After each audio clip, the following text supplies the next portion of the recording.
Bonjour et bienvenue au podcast Sexualité décomplexée.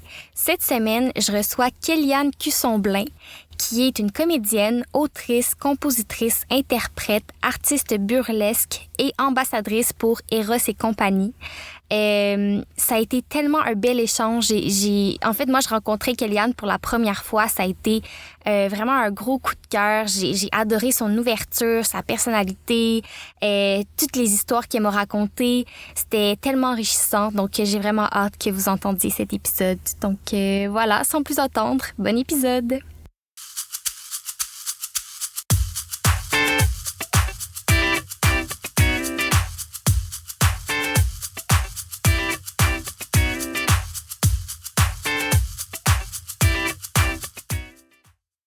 Kéliane, comment tu vas? Ça va bien, toi? Ça va très bien. Je suis très contente de te recevoir aujourd'hui. Ben, pareillement. J'ai comme attendu ça toute la semaine. J'avais vraiment hâte d'être avec toi. C'est nouveau, puis ça va être le fun, je pense. Oui, vraiment. OK, bon, on se lance. Parfait. Est-ce que tu peux me dire qui tu es, quel âge as-tu et qu'est-ce que tu fais dans la vie? Je m'appelle Kéliane, j'ai 25 ans. Puis sinon, dans la vie, je fais vraiment beaucoup de choses. Je me considère un peu comme une workaholic. OK. Fait que c'est ça, tu sais, ma vie, c'est vraiment beaucoup le travail. Fait que, tu sais, je suis une artiste, fait que j'ai étudié en théâtre musical au collège Lionel Groulx.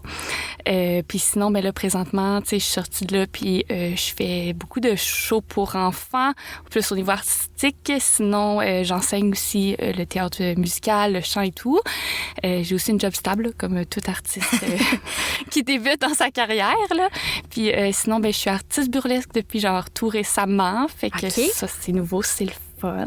Puis pour les gens qui sauraient pas ce que ça veut dire artiste burlesque, est-ce que tu voudrais l'expliquer? Oui. Fait que, moi, je décris beaucoup le burlesque comme étant l'art, c'est l'art de l'effeuillage, en fait, le mot. Fait que c'est comme, j'aime ça dire pour vulgariser la chose, que c'est comme un striptease, mais plus artistique et plus théâtral. OK. Ça, c'est ma vision un peu là, de ce qu'est le burlesque. Fait que, on n'est jamais genre nu, tu sais, et tout, là, c'est vraiment genre, on finit presque nu, là. Je veux dire, c'est comme souvent pasties, bobettes, des trucs comme ça, mais sinon, c'est ça, c'est comme le striptease, mais plus artistique avec une histoire puis tout ça au travers. Fait que... OK, wow! À peu près. Est-ce que ça a des liens un peu avec la drague, mettons? Je pense que c'est différent de la drague, tu sais, dans le sens que la drague, on est vraiment plus dans...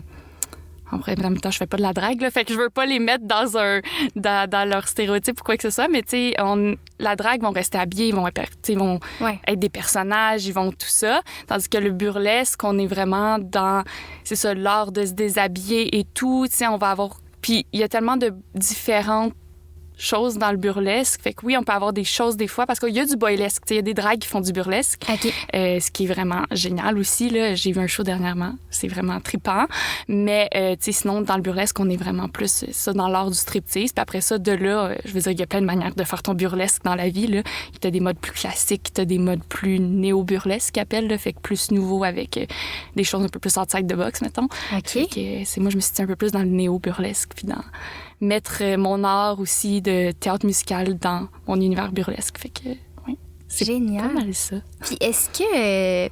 Mais moi, je suis curieuse. Mettons, je me dis, si je vais aller voir un show burlesque, où est-ce que je vais? Oui, pour vrai, il y en a plus qu'on pense à Montréal. Moi, je pensais, avant de rentrer dans la communauté de burlesque, comme j'avais jamais entendu parler de comme spectacle. J'en avais jamais vu même avant de prendre mes premiers cours. Puis il y a une place vraiment géniale à Montréal qui s'appelle le Wiggle Room. OK. C'est sur Saint-Laurent.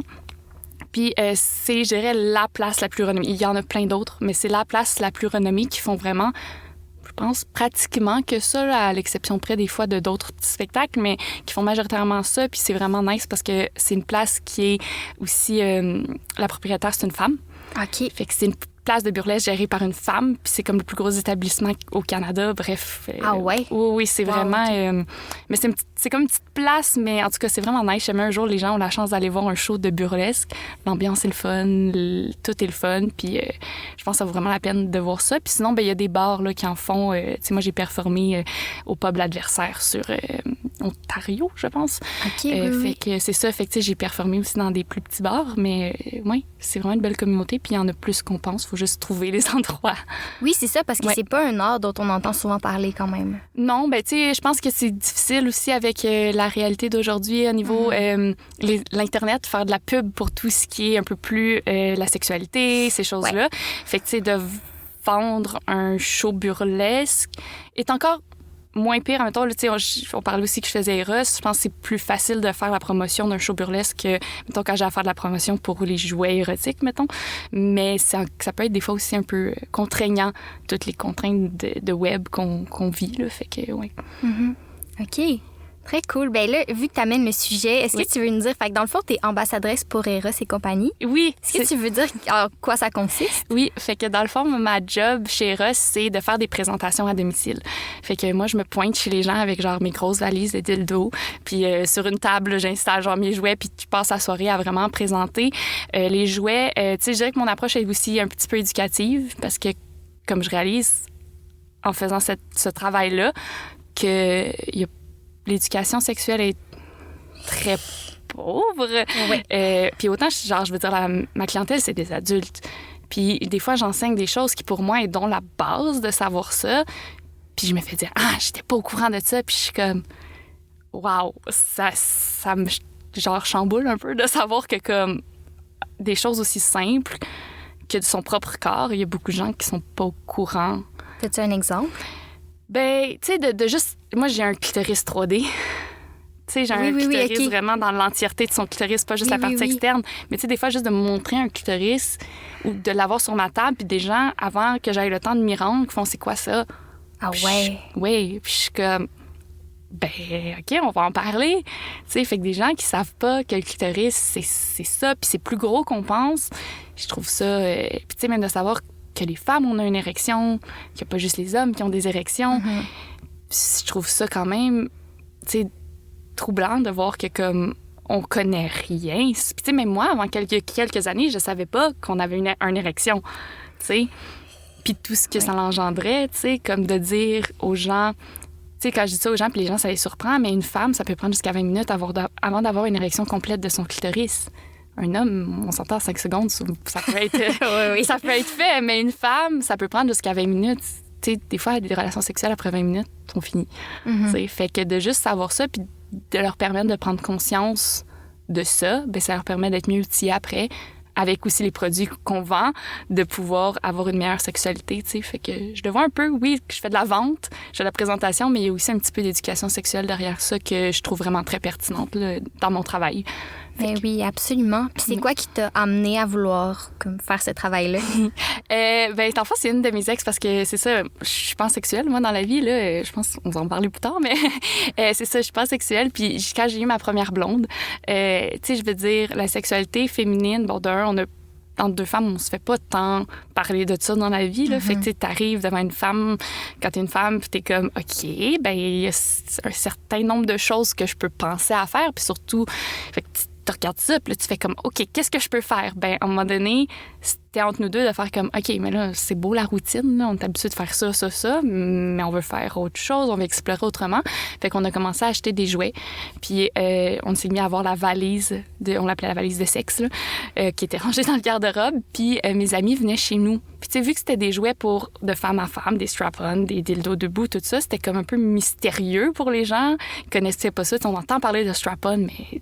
T'sais, on n'en a pas vu. C'est vrai qu'il y en a peu qui en possèdent chez eux. Oui, c'est ça. Fait que mes amis venaient chez nous, puis t'es comme, on peut-tu faire tes strap-on, on peut-tu? Fait que je sortais à ma valise, puis je faisais comme des mini-présentations de tous nos jouets.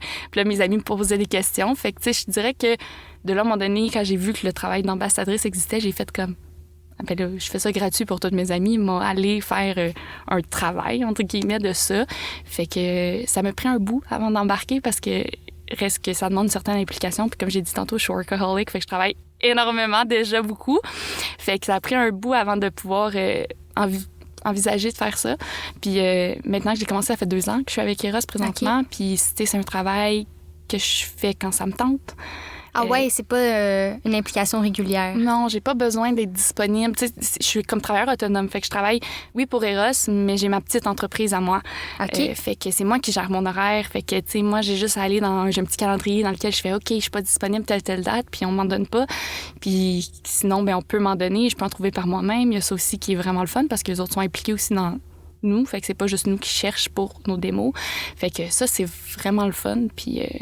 ouais, fait que c'est comme un petit revenu de plus. Tu sais, moi, je dis tout le temps là-bas, je suis artiste. Fait que j'ai besoin d'arrondir mes fins de mois. Fait que ça fait vraiment la job. Puis en même temps, c'est le fun. Là. Mais oui, absolument. Wow.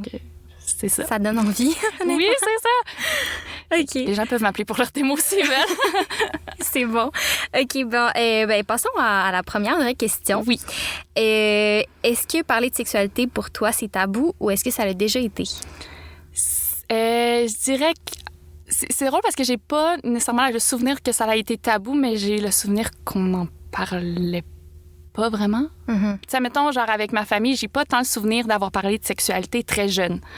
Ouais, okay. Ma première conversation sur la sexualité que j'ai souvenir dans ma tête, c'est quand j'ai commencé à prendre la pilule contraceptive parce que j'avais des règles hyper irrégulières. Puis là, ma mère, elle me dit, on est allé au rendez-vous pour le médecin, puis on revenait me reporter à l'école. Puis elle me dit, là, Kéliane, c'est pas parce que tu prends la pilule maintenant que c'est free for all.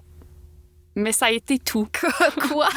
Ça a été tout. Tu sais, c'était juste comme la manière à ma mère de dire, comme c'est pas parce que tu prends la pilule que qu'il faut pas que tu fasses attention où est-ce que tu vas coucher. Mais je pense que quand c'est ça, tu sais, ma mère, peut-être qu'elle avait un malaise avec sa fille de comme 12-13 ans à côté d'elle, qu'elle savait pas. OK, t'étais jeune, là, oui, 12-13. Oui, j'avais 12-13 ans, tu sais, à peu près. Fait que, tu sais, peut-être que c'était un malaise aussi de sa fille jeune à côté d'elle, tu sais. Fait que, tu sais, je dirais que ça a été comme mon premier souvenir de parler de sexualité avec mes parents.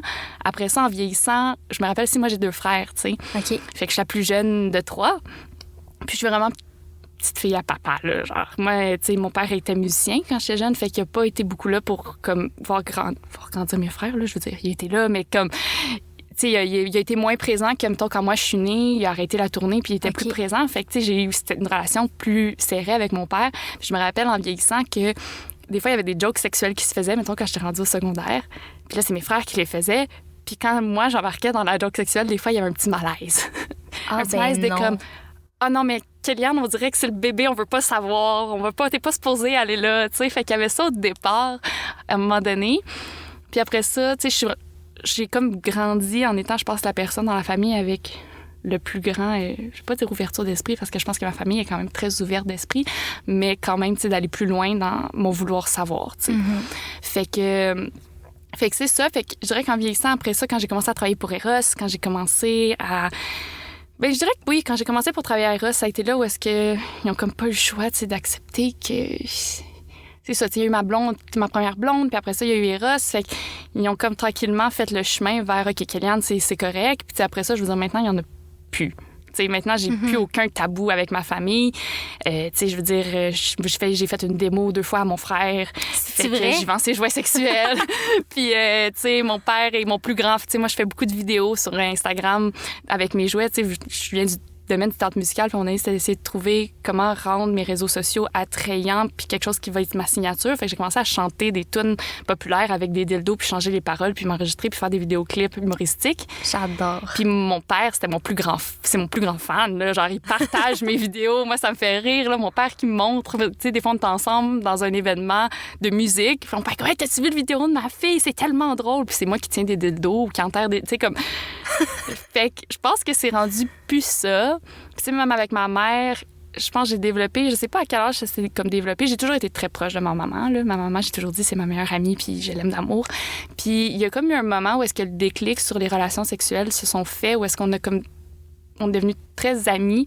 Puis ma mère, même, qui me disait, je me rappelle, on regardait une émission de télé à un moment donné, puis je fais, oh mon Dieu, ça a l'air tellement inconfortable, je comprends pas que les gens. Puis ma mère, elle fait pas tant que ça. Puis j'étais comme, attends, pardon, on va parler de ça. Fait que, tu sais, de ma mère qui m'a dit ça, puis je pense que ça a comme débloqué la porte vers... Elle me parle un peu de sa sexualité ou des choses qu'elle a vécues et de moi être à l'aise d'y en parler. Puis même dans ma sexualité, il s'est passé des choses, des fois, qui m'ont affectée moralement.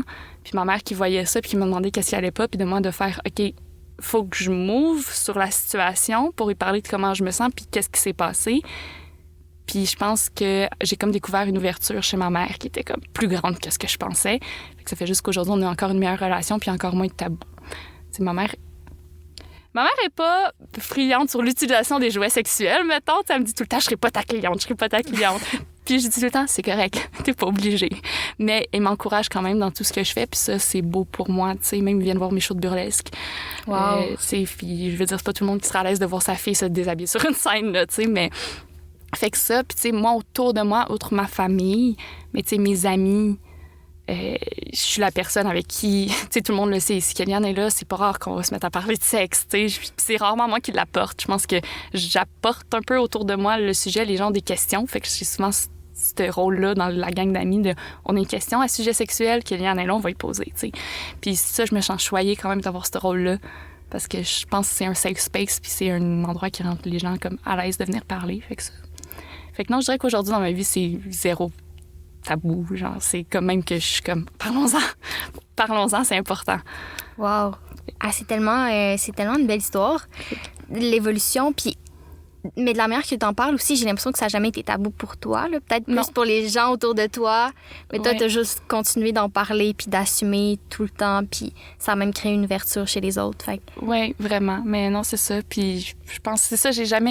tu vas sûrement le découvrir en parlant. J'ai pas de grande barrière dans la vie, tu sais. Puis moi, je parle beaucoup. Puis je pense que ça aide. Le fait que je parle beaucoup, ça fait juste que j'ai envie de dire quelque chose, je vais le dire puis je vais en parler, tu sais. Fait que j'ai pas de barrière beaucoup là-dessus. Fait que... C'est bien le fun, puis moi, je suis bien contente d'être comme ça, là, ça me satisfait. Ben oui, vraiment. Ben on se sent plus libre aussi. Oui, là. c'est ça, exactement. Puis, petite question pour toi. Oui. Tu dis que tu es souvent la conseillère pour les gens qui t'entourent puis tes amis, mais si toi, tu as des questions par rapport à ta sexualité, est-ce que tu as des gens vers qui te tourner? Mon Dieu, c'est une bonne question. C'est vraiment une bonne question, dans le sens que j'ai jamais réfléchi parce que je pense que j'en ai pas eu tant besoin. Ben, à l'exception d'une fois, là, tu sais, moi, je me suis mis à faire... j'ai découvert parce que quand j'avais des relations sexuelles, ça me faisait mal. Puis, à un moment donné, j'étais comme, je suis pas normale. Genre, tu sais, moi, je voyais... mes amis me parlaient de leur sexualité, c'était le fun, puis c'était... Puis moi, j'étais comme, ben moi, quand j'ai une relation sexuelle, au début, ça me fait mal. À un moment donné, dans le sens, ça commence à me faire du bien, mais au début, j'ai mal. Puis à un moment donné, après 5 minutes de pénétration, quoi que ce soit, c'était correct. Mais ça me... Fait qu'à un moment donné, j'ai déjà posé des questions à ma mère un petit peu. Tu sais, c'était surtout les médecins. Tu sais, puis j'ai même eu des épisodes de saignement pendant la pénétration. Puis j'étais comme, OK. Fait que là, j'en ai parlé à mon médecin à la base. Là, après ça, à un moment donné, j'ai réussi à en parler avec ma mère qui me dit, tu sais, c'est important si toi, ça te dérange. Parce qu'elle, après ça, me dit qu'elle aussi, ça y est arrivé. Fait que là aussi, de savoir que ma mère, ça y est arrivé, j'ai comme fait... OK, je suis normale, c'est pas juste moi. Fait que là, après ça, ma mère qui me dit, c'est important que si ça te dérange, tu laisses pas ça affecter ta sexualité, tu sais. Fait que ça, puis après ça, justement, mes douleurs, ben là, c'était comme... Moi, pendant longtemps, quand les gens me disaient que c'était le fun d'avoir des relations sexuelles, j'étais comme... Mais je comprends pas, ça fait mal. J'étais comme, vous êtes toutes des menteurs. Puis finalement, c'est ça. Finalement, à un moment donné, quand j'ai fait, OK, non, il y a quelque chose avec moi qu'il faut que j'aille voir. Puis j'en ai parlé. À un moment donné, je vais aller en sexologie. Mais malheureusement, j'avais pas les assurances qui couvraient les consultations. Parce que j'ai des assurances avec mon travail, parce que je suis extrêmement choyée. Okay. Ma job stable présentement, j'ai des assurances. Puis comme... Thank God, là, parce que sinon, j'aurais pas le suivi que j'ai. Fait que j'ai été voir ma psychologue qui était couverte par les assurances, puis j'en ai parlé. J'ai dit, là, je sais pas quoi faire parce que je vis comme ça, puis j'ai pas d'assurance pour payer un sexologue. Puis quand j'ai demandé à mes assurances, ils m'ont dit que c'était pas couvert. Qu'est-ce que je fais? Fait que, tu sais, ma psychologue que j'aime de tout mon cœur, qui me dit, tu sais, on peut commencer un processus ensemble plus niveau qu'est-ce qui pourrait affecter ça psychologiquement. Puis si tu veux, elle dit, je pense que si tu vas en physio-périnéale, ça va être couvert parce que c'est de la physiothérapie. Fait que j'ai décidé d'aller voir en physio-périnéale. Puis de là, tu sais, on a découvert ce qu'on appelle l'hypertonie vaginale. Fait que les muscles du vagin qui sont trop contractés, qui ont de la misère à relâcher. Puis de là, j'ai pu quand même travailler puis découvrir des trucs pour aller travailler ça. Fait que je dirais que ça a été beaucoup au niveau professionnel que j'allais chercher mon aide. J'ai des amis autour de moi à qui je peux parler. Je veux dire, moi, c'est pas tabou pour moi de parler de ma sexualité, mais de là à me faire conseiller, je pense que j'en ai peut-être un petit peu moins parce que souvent, je suis celle qui a expérimenté, je suis celle qui a vécu plus de choses. Fait que j'ai pas nécessairement ça, mais c'est ça. Je me tourne souvent vers les professionnels pour ma propre sexualité. Mais t'as vraiment bien fait, honnêtement, là. Puis je pense que, tu sais, ce que t'as vécu, je le vis aussi. Puis je pense qu'il y a beaucoup de filles, de femmes qui vivent ça puis qui le savent pas. Oui, ben je l'ai vu ça. Ça m'a frappé quand j'ai commencé à faire des démos, justement, aussi avec les gens, tu sais, de femmes qui me disaient...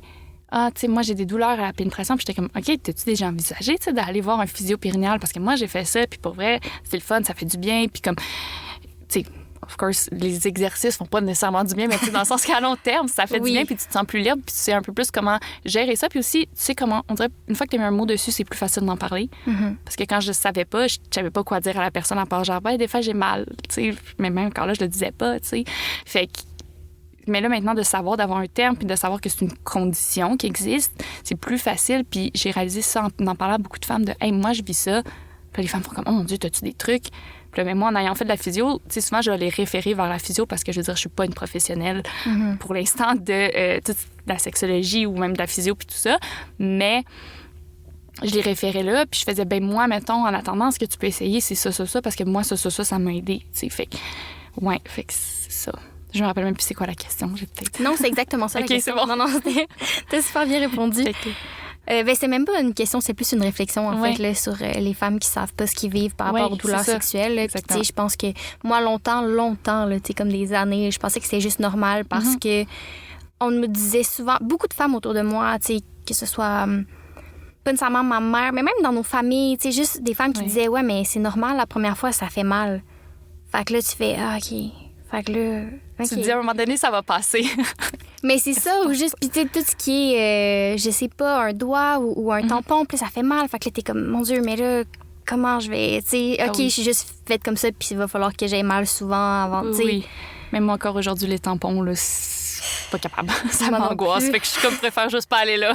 Fait que c'est ça. Fait que, tu sais, je pense que c'est une réalité que les gens savent pas, mais que ça vaut la peine d'en parler, puis d'envoyer ce message-là qu'il y a des solutions, puis t'es pas toute seule à vivre ça. Fait que déjà, de savoir ça, des fois, ça enlève un gros poids, de te sentir anormal. Parce que moi, je me sentais anormale dans ma sexualité. J'étais comme, oh mon Dieu, les gens autour de moi trouvent tout ça vraiment nice. Puis moi, je suis comme, non, c'est pas tant nice. Puis d'éviter aussi d'avoir des... Ça m'est arrivé d'avoir un partenaire, un copain avec qui j'étais comme, je veux pas... Tu sais, moi, genre... Je m'inventais plein d'excuses pour pas avoir du sexe parce que j'étais comme ça va me faire mal. Puis là, une fois de temps en temps, je faisais comme, OK, on va y aller, tu sais, parce que... Mais je suis comme, non, j'aurais tellement pu... Si j'avais été éduquée là-dessus, j'aurais vraiment pu faire un bout de chemin avant, tu sais, mais... Oui, c'est ça. On a nos parcours, puis ça, c'est le mien, puis c'est correct. Ben exact, oui. Puis on espère que les générations futures vont s'éviter tout ça, t'sais. Ah, vraiment. Je leur souhaite. OK, prochaine question. Ben là, t'as un peu répondu, mais on va aller plus en profondeur. Quelle est ton identité sexuelle, puis comment l'as-tu découvert? Ça a longtemps été, pas un questionnement, mais pas une bataille non plus, là, mais en tout cas, je vais l'expliquer, mais moi, quand je suis tombée en amour avec ma première blonde, parce qu'avant ça, j'ai juste eu des chums. Là. Moi, j'en ai eu des chums depuis le primaire, le secondaire, et quand j'ai eu ma première blonde au cégep, pour moi, ça n'a jamais été anormal, dans le sens que pour moi, j'aimais une personne. Puis j'étais comme, ben j'aime cette personne-là. Puis souvent, les gens me posaient cette question-là. OK, mais t'es quoi? Puis j'étais comme, ben j'aime cette personne-là. Puis après ça, est-ce que je vais aller avec juste des hommes pour le restant de mes jours? Peut-être. Après ça, si, admettons, ça se finit avec elle, peut-être je vais rester juste avec des filles. J'étais comme, je sais pas. Fait que maintenant, je dirais que je me considère plus du côté de la pansexualité, parce qu'il y a aussi toute la question de, OK, au moment où tu arrives un peu dans cette communauté-là puis que tu réalises que tu fais partie de ça, de un peu discerner tous les termes qui existent, parce que tu fais comme, oh mon Dieu, OK, est-ce que je suis bisexuelle? Est-ce que je suis pansexuelle? Moi, pour moi, c'était trop compliqué. Puis j'avais comme pas le goût de m'étiqueter à ça nécessairement.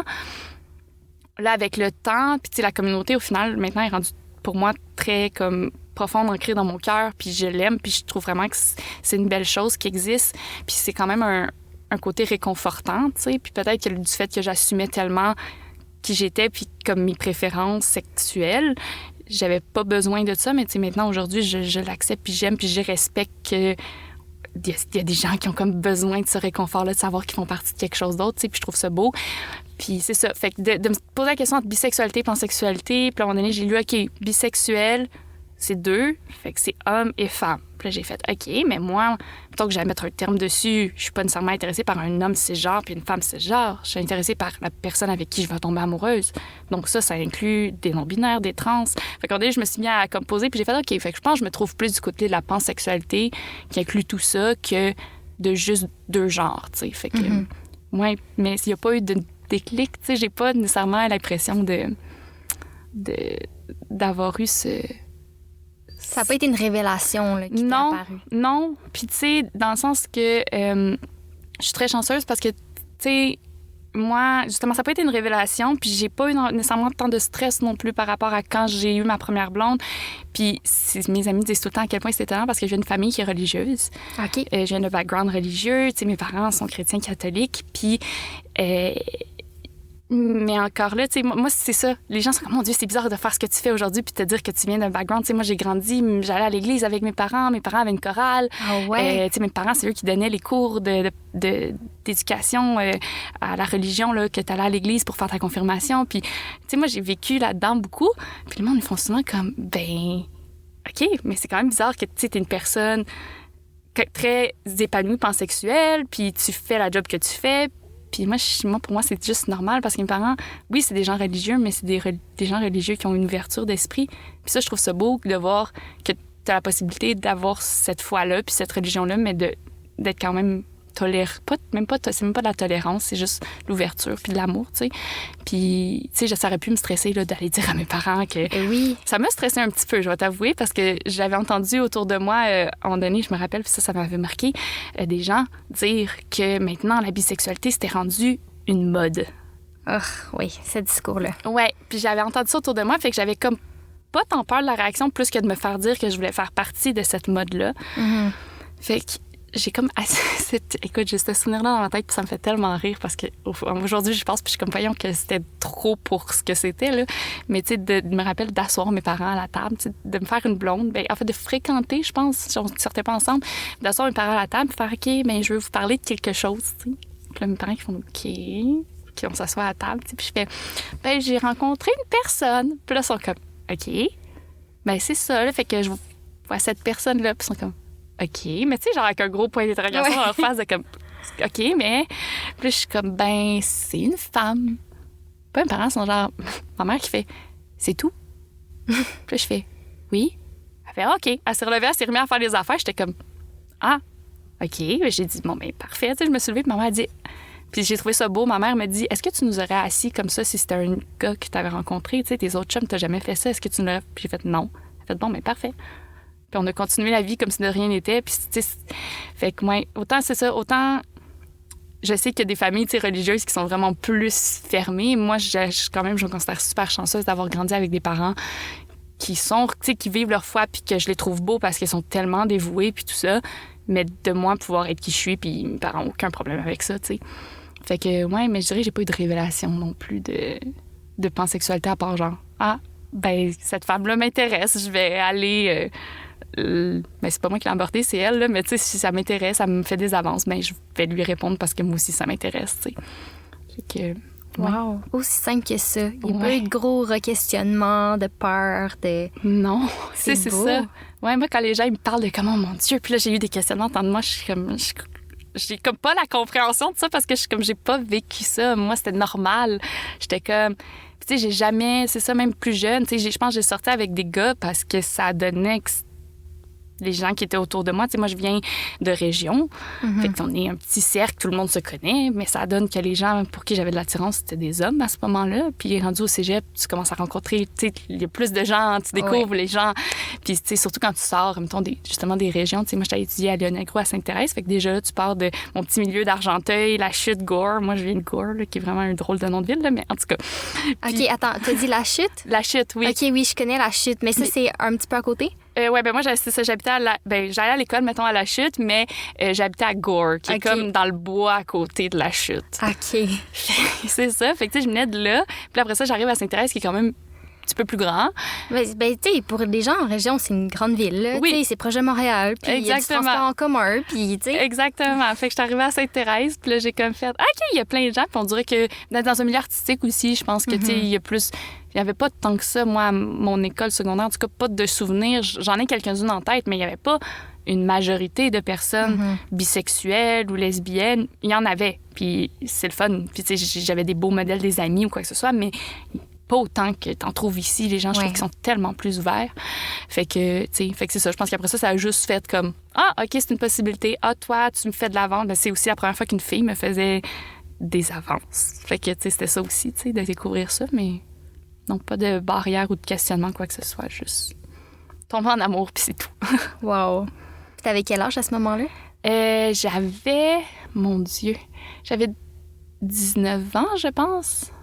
Oui, je pense que c'est ça. J'avais à peu près 19. Okay. Non, j'avais 18. 18 ou 19, en tout cas, dans ces eaux-là. Là. En plein dans le cégep. Oui, en plein dans le début de ta vie de jeune adulte. Là. Wow. Oui. Ah, c'est très beau comme première histoire d'amour. Ben non, pas première histoire d'amour, là, mais comme... Comme première histoire d'amour plus ouverte, LGBT. Oui, c'est ça, exact, oui. OK, génial. Ben OK, prochaine question. Quelle est ta conception de l'amour quand tu étais enfant, puis comment est-ce qu'elle a évolué jusqu'à aujourd'hui? Ma conception... Moi, je me considère très chanceuse parce que mes parents sont ensemble depuis toujours dans ma tête, là, parce que dans le sens que, comme, mes parents, tu sais, il y a une couple d'années, on a fêté leur 25e de mariage. Fait que, tu sais, ça doit faire une trentaine d'années que mes parents sont ensemble. Puis je suis chanceuse parce que mes parents sont beaux ensemble. Puis j'ai ce modèle-là depuis que je suis toute petite. Tu sais, fait que pour moi, c'était ça, l'amour. C'était ce que mes parents avaient. Puis encore aujourd'hui, je trouve ça beau. C'est sûr que ça a évolué dans le sens que, tu sais, moi, quand j'étais jeune, puis je me rappelle avoir déjà dit ça à quelqu'un, moi, mes parents, ils chicanent jamais. Fait que, tu sais, moi, dans ma tête, quand j'étais jeune, l'amour, si on chicanait pas, on fait juste s'aimer. Mm-hmm. Puis c'est ça, je trouvais beau, tu sais. Puis, à un moment donné, en discussion avec ma mère, puis j'ai dit ça à ma mère, oui, j'ai déjà dit, je me rappelle plus où, mais j'ai déjà dit que vous chicanez jamais. Ma mère, elle m'a dit non, c'est juste que vous ne voyez pas chicaner parce que pour nous, c'est important de pas se chicaner devant vous. Puis là, après ça, elle a commencé à m'expliquer un peu plus leur cheminement, des embûches qu'ils ont eues, puis de tout ce qu'ils ont vécu. Puis, tu sais, ben oui, on a déjà failli se séparer, mais peut-être pour telle raison, on est restés ensemble. Puis moi, d'entendre ça, ça a fait, OK, l'amour, oui, c'est beau, mais c'est aussi du travail, puis c'est du partenariat. Puis, tu sais, moi, mes parents, je les vois et je les crois encore très, très amoureux. Puis pour moi, ça, c'est très beau. Puis je pense que c'est un peu ça que je vois, moi, ma conception de l'amour. Tu sais, c'est de, oui, on tombe en amour, mais après ça, il y a possibilité aussi de rester en amour en étant un partenariat, en faisant des choses ensemble. Fait que c'est ça, mais tu sais, je dirais que aussi à travers mes expériences personnelles, c'est sûr, ça chevauche, puis ça évolue, puis tu sais, j'ai pas eu les expériences amoureuses non plus les plus faciles. Tu sais, moi, ma première vraie relation sérieuse, je veux dire, j'ai été dans une relation super toxique pendant 6 ans. Puis peut-être que ma vision de l'amour un peu trop idéalisée, parce que, tu sais, je réalise, tu sais, moi, en voyant les gens, puis les gens qui ont... Je réalise que j'ai vraiment une vision rose de la conception de l'amour. Mm-hmm. Parce que je parle avec beaucoup de gens, puis les gens sont comme « Oh my God! » Moi, je veux dire, j'aime encore croire que le mariage est possible, puis que pour moi, c'est une promesse d'amour, tu sais, mais je vois des gens autour de moi qui sont comme « Non, moi, j'y crois pas. » Puis je suis comme... Puis c'est correct, je respecte ça aussi, mais moi, c'est ça. Tu sais, j'ai encore un peu l'espoir, puis autant, c'est ça, j'ai vécu des relations toxiques parce que je me suis ramassée un peu à avoir un syndrome du sauveur dans mes amours, mm-hmm. Où est-ce que j'avais donc besoin de sauver quelqu'un. Puis j'étais comme ça en amitié puis en amour quand j'étais plus jeune. Tu sais, j'avais besoin de savoir que cette personne avait besoin de moi. Tu sais, fait que c'est sûr que quand tu vieillis comme ça puis que tu as une première relation qui est très, très, très toxique, tu sais, à un moment donné, ma vision de l'amour, c'était OK, ben, quand j'ai vécu cette relation-là, OK, ben, je suis là pour faire en sorte qu'il y ait mieux. Puis un jour, ça va aller mieux. J'étais tellement prête à tout donner de moi. Puis, tu sais, je veux dire, j'ai commencé à sortir avec, j'avais 14-15 ans. Puis, c'est jeune. Oui, c'est ça. Pendant 6 ans, j'ai donc voulu aider cette relation-là à aller mieux, puis à lui, tu sais, ce qu'il avait à vivre, puis tout ça. Puis, tu sais, au final, moi, je me faisais comme... J'ai jamais eu d'abus de violence, mais tu sais, je veux dire, me faisais mentir, me faisais voler de l'argent, me faisais ci, me faisait ça par une relation. Fait que moi, ma relation m'apportait absolument rien. Peut-être la première année, tu sais, puis un copain super jaloux, possessif. Tu sais, je l'avais, là, le big deal de relations toxiques. Mais pour moi, c'était quand même de l'amour. Ah ouais? Est-ce que tu te rendais compte que c'était toxique puis t'étais comme, je vais rester parce que ça peut aller mieux, ou tu le voyais même pas? Pendant un bout, je le voyais pas. À un moment donné, je me suis mis à le voir, mais j'étais incapable d'envisager de laisser cette relation-là. D'un, parce que ça faisait longtemps. Puis fouille-moi pourquoi dans ma tête, j'étais comme, ben là, je vais pas abandonner une relation après 4 ans. Ah, mais je vais pas abandonner une relation après 3 ans. Parce que j'ai eu une séparation avec ce gars-là à un moment donné. Okay. Après 1 an, je me suis séparée parce que là, c'était trop possessif, c'était trop jaloux. Moi, j'étais comme, hey, puis tu sais, moi, dans la vie, je suis quelqu'un qui a des projets, là, puis là, c'était comme, OK, mais là, t'es jamais avec moi, c'est tout le temps tes projets, puis blablabla. Puis, tu sais, moi, j'avais un show que j'avais organisé quand j'étais au secondaire pour pouvoir promouvoir les talents dans mon école. Puis, je faisais en même temps ramasser de l'argent pour le cancer. Puis, j'étais donc fière de ce show-là, tu sais. Puis, écoute, c'était tout le temps que mon show prenait trop de place. Puis que j'avais, tu sais, même la soirée de mon show, il est venu me voir pour me dire que j'étais pas assez avec lui. Parce que je courais d'un bord puis de l'autre pour essayer d'avoir mes artistes, pour essayer d'arranger les affaires de tout le monde. J'avais 15 ans en plus, tu sais, genre, je veux dire, j'avais pas tant les ressources au complet. Une chance, ma mère était là. Mais lui, il me pétait des coches parce que... Fait que je l'ai laissé, puis on a dit, c'est comment je vais changer. Puis même moi qui idéalise tout un petit peu dans la vie, puis qui veut croire donc à ce moment-là au bon des gens, puis que tout le monde peut changer, j'ai comme fait, OK, c'est beau. On est revenus ensemble, puis après ça a duré malheureusement un autre 5 ans. Mais je dirais après cette première rupture-là, puis peut-être 1 an après, j'ai commencé à voir un peu la toxicité de la chose. Mes parents l'ont vu beaucoup. Mes parents l'ont vu, puis tu sais, mes parents qui essayent de m'en parler, puis de moi qui se braquent, parce que je le sais à l'intérieur de moi que c'est pas bon pour moi, mais je sais pas comment m'en sortir.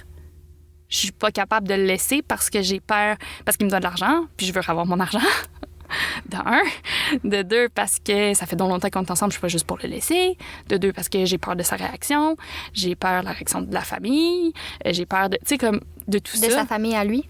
Oui, qui parfois pouvait un petit peu s'emballer puis un peu réagir fortement sur certaines situations. Bon, au final, quand on s'est laissé, ça a été vraiment chill. Là. Ils ont vraiment été corrects, mais tu sais, parce quand on s'est séparés la première fois, c'était pas ça. Là. Je me suis un peu fait traiter de nom puis tout ça, puis j'étais comme... je veux pas revivre ça. Ouais. Tu sais, fait que c'était comme la peur de tout ça, mais mes parents qui essayent avec toute leur bienveillance et leur gentillesse, puis moi qui pogne les nerfs puis qui les envoie quasiment promener parce que je me ramasse à une place parce que je veux pas qu'on m'en parle parce que je suis pris là-dedans. Fait que c'est ça, puis la peur d'être toute seule. Mm-hmm. La peur de penser que c'est juste cette personne-là qui est capable de m'aimer puis que je suis pas aimable à l'extérieur de cette relation-là. Mais tu devais penser que t'es pas aimable à cause de lui, entre autres, parce qu'il devait te faire sentir jamais assez. Oui, aussi, tu sais. Puis, tu sais, il y en avait, là, tu sais, un petit peu pas des insultes, mais tu sais, je pense des insultes déguisées, là, tu sais, des trucs qui me faisaient pas sentir, qui me faisaient sentir que s'il était pas là, je valais pas grand-chose, tu sais. Puis il a fallu que je rencontre ma blonde d'après. Puis elle a commencé à me dire que, genre, tu sais, elle m'a vue dans un spectacle, puis elle était comme, oh my God, j'ai tellement trouvé sexy, puis t'étais tellement. Puis j'étais comme, oh mon Dieu, OK, je suis désirable à l'extérieur de cette relation-là. Fait que, tu sais, de réaliser ça, puis de faire comme, OK, je me sens prête à le laisser parce qu'il y a quelqu'un d'autre qui allait me valoriser. Puis c'est pas nécessairement positif non plus, tu sais, mais ça a quand même été ça le cheminement, tu sais. Puis après ça, de rencontrer cette personne-là, puis d'être encore un petit peu dans mon pattern du sauveur, de quelqu'un qui a encore besoin un petit peu de moi. Puis après ça, quand je suis sortie de ça, là, maintenant, je sais que l'amour, c'est plus ça. Tu sais, je sais que l'amour, c'est... Parce qu'avant, pour moi, c'était de la codépendance. Fait que c'était quelqu'un qui a besoin de moi, puis moi qui a besoin que la personne ait besoin de moi. Je comprends, oui. Puis maintenant, c'est vraiment plus une réciprocité, c'est vraiment plus... on s'aime, puis on va se donner les choses de manière égale. Puis, tu sais, j'en ai vécu des relations où est-ce que moi, je me faisais prendre pour acquis. Mais tu sais, aujourd'hui, ça fait plus partie de ma conception de l'amour. Fait que pour moi, vraiment, la conception de l'amour aujourd'hui, c'est oui, ce que mes parents, ils vivent, là, parce que je trouve ça vraiment beau. Ils sont hyper cute, là. Je veux dire, moi, ils dansent dans la cuisine, genre à Noël, puis je suis comme, ils sont cute. Ils font des slows, tu sais. Puis je suis comme, je veux vivre ça en vieillissant. Mais c'est aussi dans la réciprocité de l'amour, puis dans l'ouverture, puis la sénitude d'une relation. Fait que je pense que c'est ça. C'est comme un partenariat, mais avec beaucoup d'amour. Wow. Puis est-ce que... est-ce que tu dirais, mettons, j'ai perdu ma question en la posant, terrible. Oui, c'est ça, OK, ça m'en vient. Par rapport au mariage, tu sais, oui. Je suis curieuse de voir, tu sais, c'est quoi ta conception de ça, en fait? Parce que tu dis que tu y crois, mais clairement, je pense que tu sais qu'avec certaines relations, à long terme, ça peut t'occasionner plus de mal qu'autre chose. Puis on sait jamais quand une relation peut switcher aussi. Non, je sais. Fait que je suis curieuse de comprendre ta vision, en fait. Ouais, mais tu sais, c'est ça. Moi, c'est sûr, j'ai un modèle de mariage qui fonctionne dans ma vie.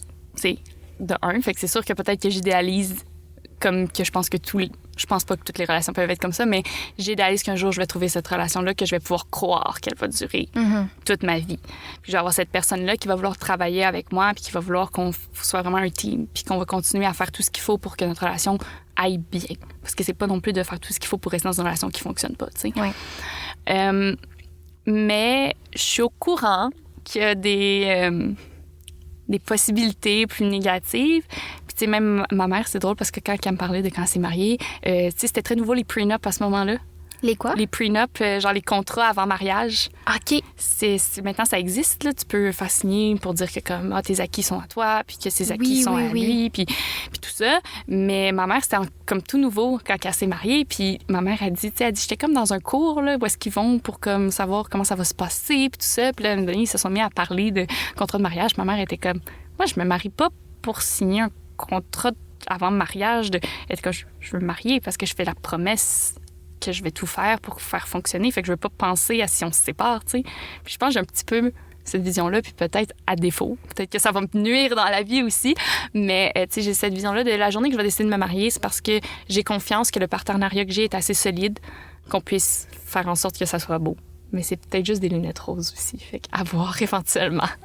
Mais je pense que ça se peut. Je pense vraiment que ça se peut. Après ça, faut tomber sur la bonne personne. Exact. Puis, tu sais, écoute, ça m'arrive. Puis ça m'arrive pas. Puis je pense pas que je veux mettre de pression là-dessus de je veux absolument me marier un jour. J'aimerais ça. Puis c'est moi, je sais, quand j'étais petite, je rêvais d'être une princesse. Fait que pour moi, me marier, c'est un peu ça. C'est comme aussi, tu sais, c'est comme d'avoir mon princess moment. Mais tu sais, c'est ça. Mais je mets pas non plus la pression sur absolument, tu sais, je m'empêcherai pas d'aimer quelqu'un parce que la personne veut pas se marier non plus, tu sais. Ouais, je comprends. Mais c'est quand même un petit rêve de petite fille, je pense aussi. Puis, question de même, là, mettons, scénario imaginé. Oui. Tu trouves la bonne personne, ça fit, belle relation, réciproque, saine. Vous vous mariez, puis mettons 10 ans plus tard, tout est encore parfait, là, mais on dirait que tu l'aimes plus. Qu'est-ce que tu ferais à ce moment-là? C'est difficile de se projeter là-dedans. C'est dur parce que je pense qu'en relation, je suis quelqu'un qui pense que... Tu sais, moi, j'aime dans la vie. Je suis vraiment une amoureuse. Là. Tu sais, quand j'aime quelqu'un, puis c'est bien rare qu'on peut me faire sortir de ça. Mais tu sais, ça m'est déjà arrivé là, de réaliser que j'aimais plus quelqu'un, mais c'est parce que moi, j'ai l'impression que je sais tôt dans une relation si je vais continuer à avoir ça. 10 ans après, je pense que ça se travaille. Tu sais, moi, je suis vraiment de l'école de genre, on va essayer de voir qu'est-ce qu'on peut faire pour retrouver pourquoi on s'aimait à la base. Si ce sentiment-là est perdu... Mais ça se peut que... Mais dans mon scénario, l'autre personne t'aime encore autant. Oui. C'est toi qui... Mais c'est ça, je pense que ça serait d'aller trouver en moi, tu sais, de faire comme un genre de petit processus psychologique. Je suis très introspection dans la vie, là. Moi, tu sais, dans la vie, on peut tout le temps aller se travailler sur nous-mêmes, puis aller chercher des choses. Puis même en psycho, parce que c'est très drôle, là, quand je vais dans mes rencontres de psycho, j'ai l'impression de plus m'auto-analyser que ma psy m'analyse. Mais c'est ça. Fait que je pense que ça serait, c'est ça. Pour moi, ça serait d'essayer de faire le cheminement avant de se dire qu'on se laisse puis qu'on se sépare. Parce que reste qu'après ça, je veux dire, si la relation, moi, je suis malheureuse dedans, je vais pas rester dans une relation qui me rend malheureuse, là. Jamais de la vie. Mais je pense que je serais du genre à faire le travail d'essayer avant de laisser tomber facilement. Fait que, ouais. Je sais pas si c'est une bonne réponse, mais... Mais non, mais c'est ta réponse, puis oui, c'est une bonne réponse, là. Je pense que oui. Je pense que... peu importe la réponse, ce serait pas mal une bonne réponse, là. Ouais. Dans le sens où chaque personne est différente, puis on place nos valeurs au centre de ce qu'on est, puis de nos choix aussi, là. Fait oui, absolument. OK, prochaine question. À quel âge as-tu découvert la masturbation, puis c'est quoi ton rapport avec la masturbation? Oh mon Dieu. Pour moi, c'est très tard. Ah ouais? Très tard. J'ai pas le souvenir de me masturber quand je suis jeune. J'ai le souvenir d'essayer de me masturber puis que ça fonctionne pas. Ah! Ouais, j'ai le souvenir de genre... Puis je sais même pas comment ça m'est venu dans la tête d'essayer de me masturber. Pour moi, c'est un gros noir pour moi, là. Mais genre, à quel point ça faisait pas tant partie de cette époque-là de ma vie. Mais, tu sais, en même temps, je me rappelle vouloir essayer parce que probablement que je m'en suis fait parler par quelqu'un puis que j'étais comme, je vais l'essayer. Moi et mes doigts, puis encore à ce jour, ça n'existe pas, là. Moi et moi-même... ça me fait absolument rien. C'est comme essayer de se chatouiller. Là. Moi, je suis très chatouilleuse dans la vie, mais je pourrais pas me chatouiller moi-même, là, tu sais. Fait que je comprenais pas. J'étais comme, pourquoi les gens se masturbent? Tu sais, moi, j'ai développé la sexualité à 2 avant de développer la masturbation. OK. Mais t'as jamais ressenti de sensation à cet endroit-là quand t'étais plus jeune en faisant comme quelque chose puis t'es comme, ah, mon Dieu. Ben, peut-être un peu, genre, avec un jet de piscine, mais tu sais, jamais j'ai senti le besoin d'aller explorer qu'est-ce que ça me faisait. Okay. Puis genre d'essayer de le reproduire, tu sais. Comme si ça arrivait, j'étais comme, ah, OK, c'est là. mais jamais j'allais essayer nécessairement de le reproduire. Ou si j'essayais de le reproduire, c'était genre j'essayais avec mes mains, puis j'étais comme, ben ça fait absolument rien. Fait que je vais pas m'aventurer plus loin là-dedans. Fait que c'est ça, mais tu sais, je veux dire, c'est quand même drôle parce que même Barbie faisait l'amour quand même, très jeune. Tu sais, ça arrivait, même Barbie avait des relations, mais moi, non, avec mon corps, tu sais, moi, j'ai eu... La première fois, en fait, j'avais une colocation quand j'étais à Lionel Gros en théâtre musical, puis j'étais avec ma coloc, puis je venais de me séparer. Puis ma coloc me dit, là, Kellyanne, on s'en va t'acheter un jouet. Puis j'ai fait comme, OK, mais moi, j'ai déjà essayé de me masturber, puis ça fonctionne pas. Puis elle était comme, non, mais t'as besoin d'un jouet. Fait que ma coloc m'a apporté au Eros. On s'est fait conseiller, je suis repartie là avec un jouet. Et depuis ce temps-là, j'ai fait, ah, les jouets, ça fonctionne. C'est vrai? Oui, j'ai fait, ah, OK, avec un jouet, je suis capable, mais moi-même, tout ça, ça m'est arrivé une fois, je pense, par après, de réussir avec moi-même. Mais sinon, c'était comme, OK, avec un jouet, je suis capable, mais avec moi-même, on dirait que j'ai beau savoir où me toucher puis où est-ce que ça me fait du plaisir, je ne ressens pas rien, genre, c'est pas... puis je suis comme, pourtant, il y a des terminaisons nerveuses, là, que je me touche ou que ce soit autre chose qui me touche, mais je sais pas, c'est peut-être blocage. Mais moi, sinon, c'est ça. Fait que ça a été vers 19 ans que j'ai eu mon premier jouet sexuel, puis que là, j'ai vraiment découvert la masturbation, puis que là, ben, je veux dire, maintenant, je vends des jouets sexuels. Fait que, je veux dire, ça fait partie comme prenante de ma vie, là. Puis, tu sais, chez moi, c'est drôle parce que quand t'arrives dans ma chambre, j'ai mon étagère de sextoy qui est très à la vue. Ça a été toute belle placée, puis mes différents jouets, puis tout ça, tu sais. Puis aujourd'hui, j'essaie aussi d'alterner dans mes technologies parce que c'est important pour pas développer de dépendance ou quoi que ce soit. Mais oui. Mais non, c'est ça. Fait que ça a été très tard dans mon cheminement. Puis est-ce que aujourd'hui, toujours, ça fonctionne pas? Mettons... Ben c'est ça. Je pense que j'ai essayé comme... Il y a une fois que ça a fonctionné, genre que je textais avec quelqu'un, puis que là, j'étais excitée, puis que j'avais pas de jouet, puis là, j'ai comme fait comme, ah, OK, genre, il faut que comme il y ait de quoi qui se passe. Mais je pense que ça a été la seule fois. Je pense que maintenant, c'est juste même que je prends plus le temps non plus d'essayer tant que ça, parce que je suis rendue avec quand même beaucoup de jouets, justement, avec Eros puis tout, que maintenant, j'ai tellement de possibilités autour de moi que je suis comme, oh, je vais pas prendre genre 4 ans à essayer de me faire venir avec mes mains, alors que je sais très bien que ce jouet-là, ça fonctionne, tu sais. Fait que, ouais, je pense que c'est surtout ça présentement. Écoute. Ben oui, je comprends. Ben c'est que ça devient frustrant à un moment donné. Oui. T'essayes, puis t'es comme, là, j'ai plus de fun. Là. Non, c'est comment que ça sert à rien. Là, on passe à autre chose. Oui. Puis non, je suis à la même place que toi. Moi aussi, là, avec les doigts, ça a jamais fonctionné. Ben non, c'est... Mais j'ai peut-être moins essayé que toi. Là. Je me suis tannée plus vite. Là. J'étais comme, bon, mais ça sera pas ça. Mais je suis curieuse de savoir, tu sais, mettons, tu parles de ta première relation de 6 ans avec ton copain. Tu sais, si tu n'avais pas exploré la masturbation avant, que tu connaissais peut-être pas à 100% ton corps, mettons, ce que tu aimais, parce que, tu sais, c'est quand même le cas pour plusieurs femmes qui peuvent pas venir juste par pénétration. Fait que ça ressemblait à quoi tes rapports sexuels à ce moment-là? Faut dire que j'ai quand même été très... Malgré tout le négatif de cette relation, je devrais dire quand même que sexuellement, c'est quelqu'un qui était quand même généreux envers la femme. OK. Fait que ça, mettons, tu sais, c'est lui, je pense, c'est lui qui m'a fait découvrir mes premiers orgasmes. Puis, tu sais, genre, moi, je me rappelle pas avoir une sexualité à deux où est-ce que les orgasmes n'existaient pas, là. Tu sais, dans le sens que, ben, j'en ai eu par après, mais cette relation-là, je dois dire que, puis je pense qu'à un moment donné, il a compris que, vu que moi, j'avais des douleurs à la pénétration, moi, dans ma tête, à un moment donné, j'étais comme, hey, fais-moi venir, puis après ça, toi, tu pourras y aller. Tu sais, puis tu pourras avoir du fun. Parce que moi, j'étais comme, moi, à ce moment-là, j'avais pas tant de fun avec la pénétration. Fait que je pense qu'à un moment donné, il a aussi compris ça, que comme si il me faisait avoir un orgasme, après ça, il allait pouvoir avoir, lui, son sexe. Fait que c'est ça. Fait que, mais tu sais, on n'avait pas beaucoup, justement, avec l'hypertonie puis tout ça. J'essayais tout le temps de repousser les trucs. Puis comme... mais oui, j'étais quand même très chanceuse parce que lui... Puis je pense pas tant qu'il avait plus d'expérience que moi, mais il faut croire que... Je sais pas, il y a peut-être... J'ose croire c'est pas une bonne manière d'apprendre, mais il a peut-être regardé la porno puis il s'est dit faut que je stimule là, ou je sais pas. Mais il savait que c'était là que ça stimulait, fait que j'ai pas... ça aurait pu être négatif contre moi, mais finalement, peut-être justement parce que j'ai vécu ça, j'ai pas ressenti le besoin après d'aller découvrir plus de choses que ça. Je comprends. Puis tu réussis à avoir des orgasmes juste par la pénétration? Non.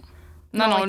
C'était vraiment avant, puis après. Oui, c'est ça. Il me donnait du sexe oral, puis après ça... Je comprends. Après ça, lui, moi, je le laissais pénétrer parce que j'étais comme... Moi, j'ai eu mon plaisir, maintenant, c'est à toi d'avoir ton plaisir. Mais c'était pas rare que c'était moi avant, puis lui après, tu sais, comme parce qu'il savait que, comme... Au moins, comme ça, j'avais mon plaisir, parce que...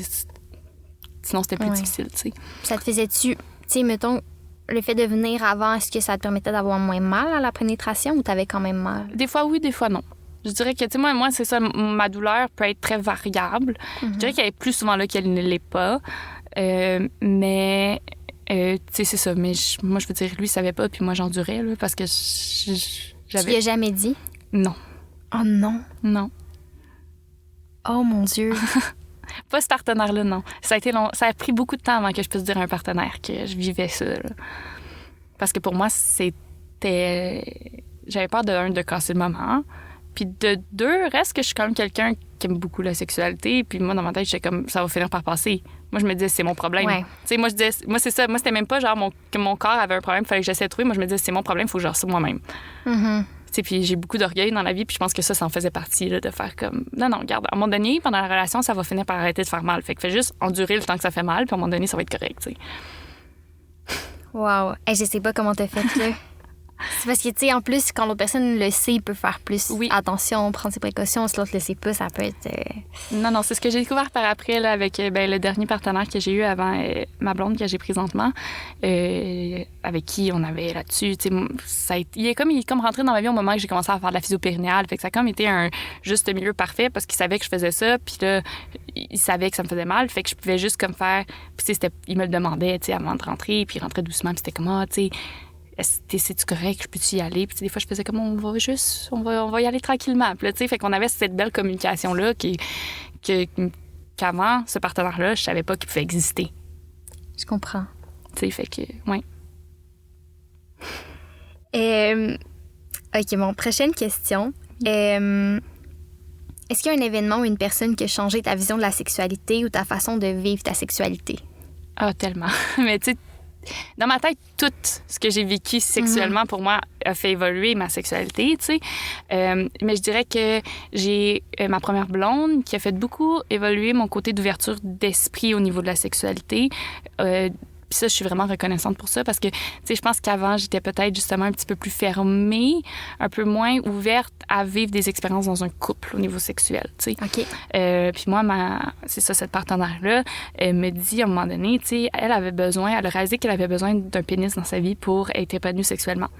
Mais je veux dire, j'en ai pas. Puis à un moment donné, les strap-on, ça fait pas de job. Je pouvais pas rien faire. Moi, j'en avais pas, tu sais. Puis, tu sais, ça a été OK. Là, au début, moi, ça m'a comme frustrée parce que, tu sais, à ce moment-là, j'étais encore au début de savoir, d'avoir un peu ma personnalité d'amoureuse, tu sais. Fait que j'étais comme super insultée, puis un peu, tu sais, j'étais très insécure, je pouvais être jalouse, puis tu sais. Puis je l'ai eu, ça, moi aussi. Puis j'étais comme, ah, mais là, pourquoi? Fait que, tu sais, j'ai comme eu pas la meilleure réaction au départ. Puis à un moment donné, on s'est comme juste assis ensemble, puis on s'est jasé de ça, puis tu sais, de pourquoi t'as besoin de ça, puis tout ça. Puis à un moment donné, on a décidé de faire l'expérience d'avoir, comme ils appellent, une licorne là, dans la communauté. Oui. Là, fait que d'avoir une troisième personne, mais juste sexuellement.